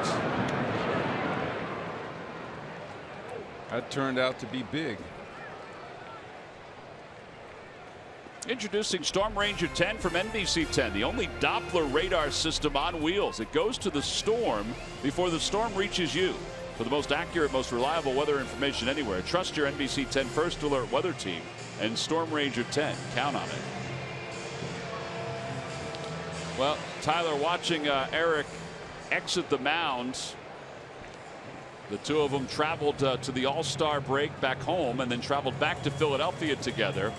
Speaking of traveling back to Philadelphia, Antonio Bastardo will be the new pitcher for the Mets. We've got a pitching change. We'll be back to South Philadelphia right after this.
Moving forward here in 2016, 4 tickets, 4 Hatfield hot dogs, and 4 Coca-Colas for $100. For more information and to order, visit the ticket section at Phillies.com. Antonio Bastardo will be the new pitcher for the Mets. Bastardo, 4.91 earned run average. Began his career as a starting pitcher in the Phillies organization. And he's on to face Odubel Herrera, who does have a hit tonight.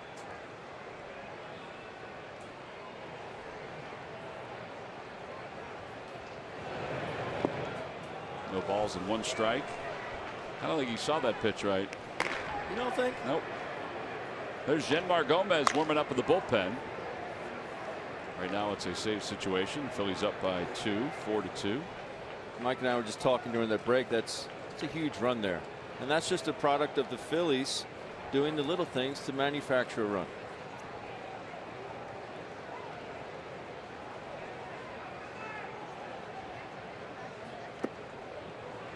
One ball, one strike.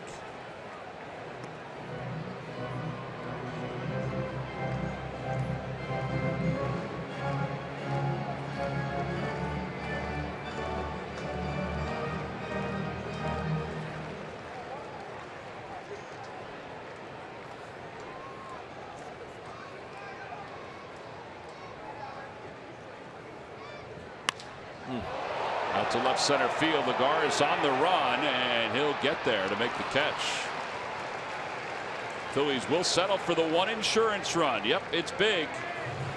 That'll take us to the top of the ninth inning. Jeanmar Gomez on to try to close it out for the Phils.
NBC10 response team can help. Just visit NBC10.com or call 610-668-7377. NBC10 responds. Count on it.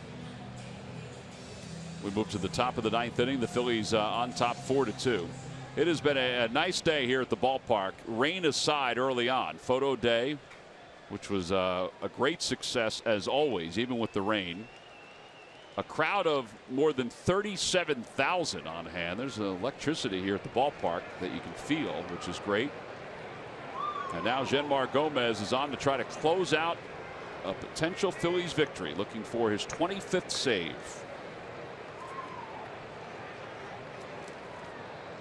First pitch is outside, 1 ball and no strikes. Brendan Nimmo is 0 for 3 in this ball game.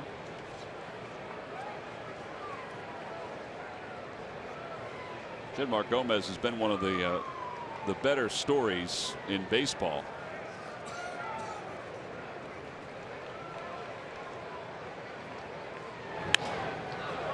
Out to left field. Ashe gives it a look. It is a foul ball.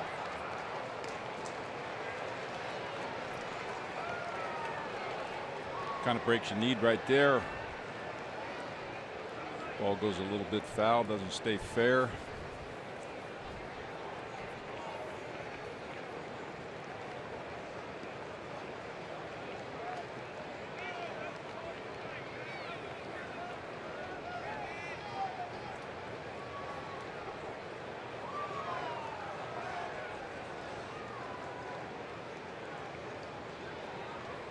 Jeanmar's 24 saves before the All-Star break tied Steve Bedrosian and Jose Mesa for the club record. He runs this one inside, 2 balls and 1 strike. I was having a chat with Jeff, our producer, in the hallway before the opening today about Jeanmar. We talked about him in the opening. He's a different kind of closer. He's he's not a real strikeout artist like most closers are. And get you that ground ball, that double play, got the great change up. The ball's moving all over the place. He's had great success. Yeah, he's a contact closer. There's no doubt about that. Lagares on deck. I still think what Freddie Galvis said earlier this season says it best about Gomez is that, you know, he's chill. He doesn't. The moment doesn't seem too big for him.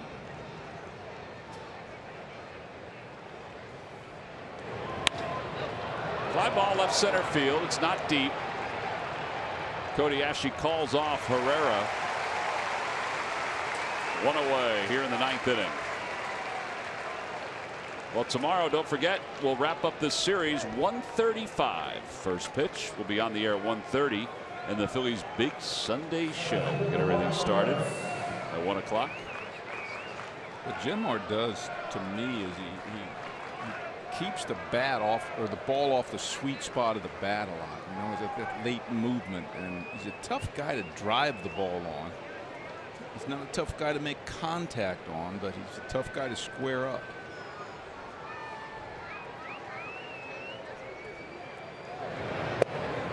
Look at that movement right there. I mean, you talk about, I mean, it's a fastball, but there was a lot of movement on it. Well, that's a good ball to hit, don't get me wrong, but they're 2 runs down, and I think Carlos and Genmar are smart enough to know that that hitter is going to be taking a strike.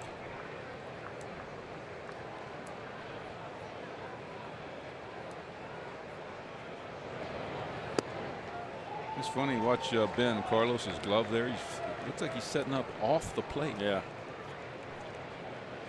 Is that to start the ball at the glove and run it back over the outside exactly. corner? He sees it more as an aiming point, because he does. Last thing you want to do is miss over the plate, and that was good. He missed, but he missed off the plate. I tell you, nobody can put it in that glove better than Genmar Gomez.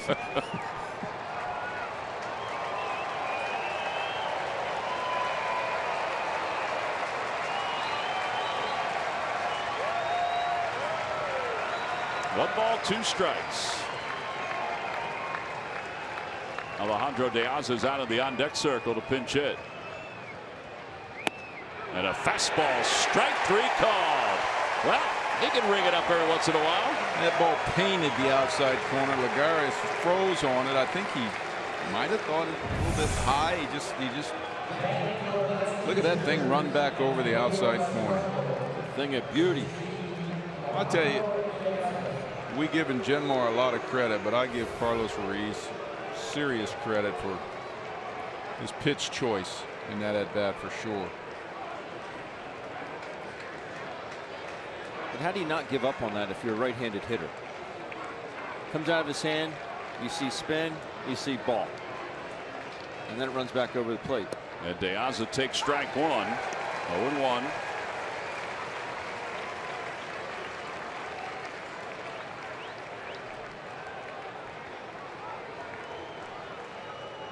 Pete Mackanin and Terry Collins will watch Zach Eflin and Jacob deGrom match tomorrow in the final of this 3-game series.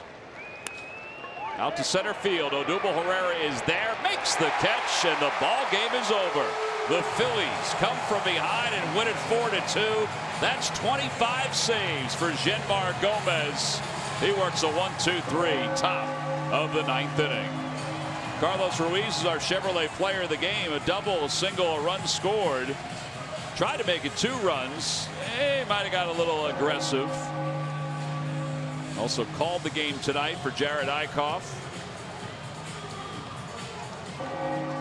Now, it was nice to see the Phillies bounce back after somewhat of a lackluster game last night.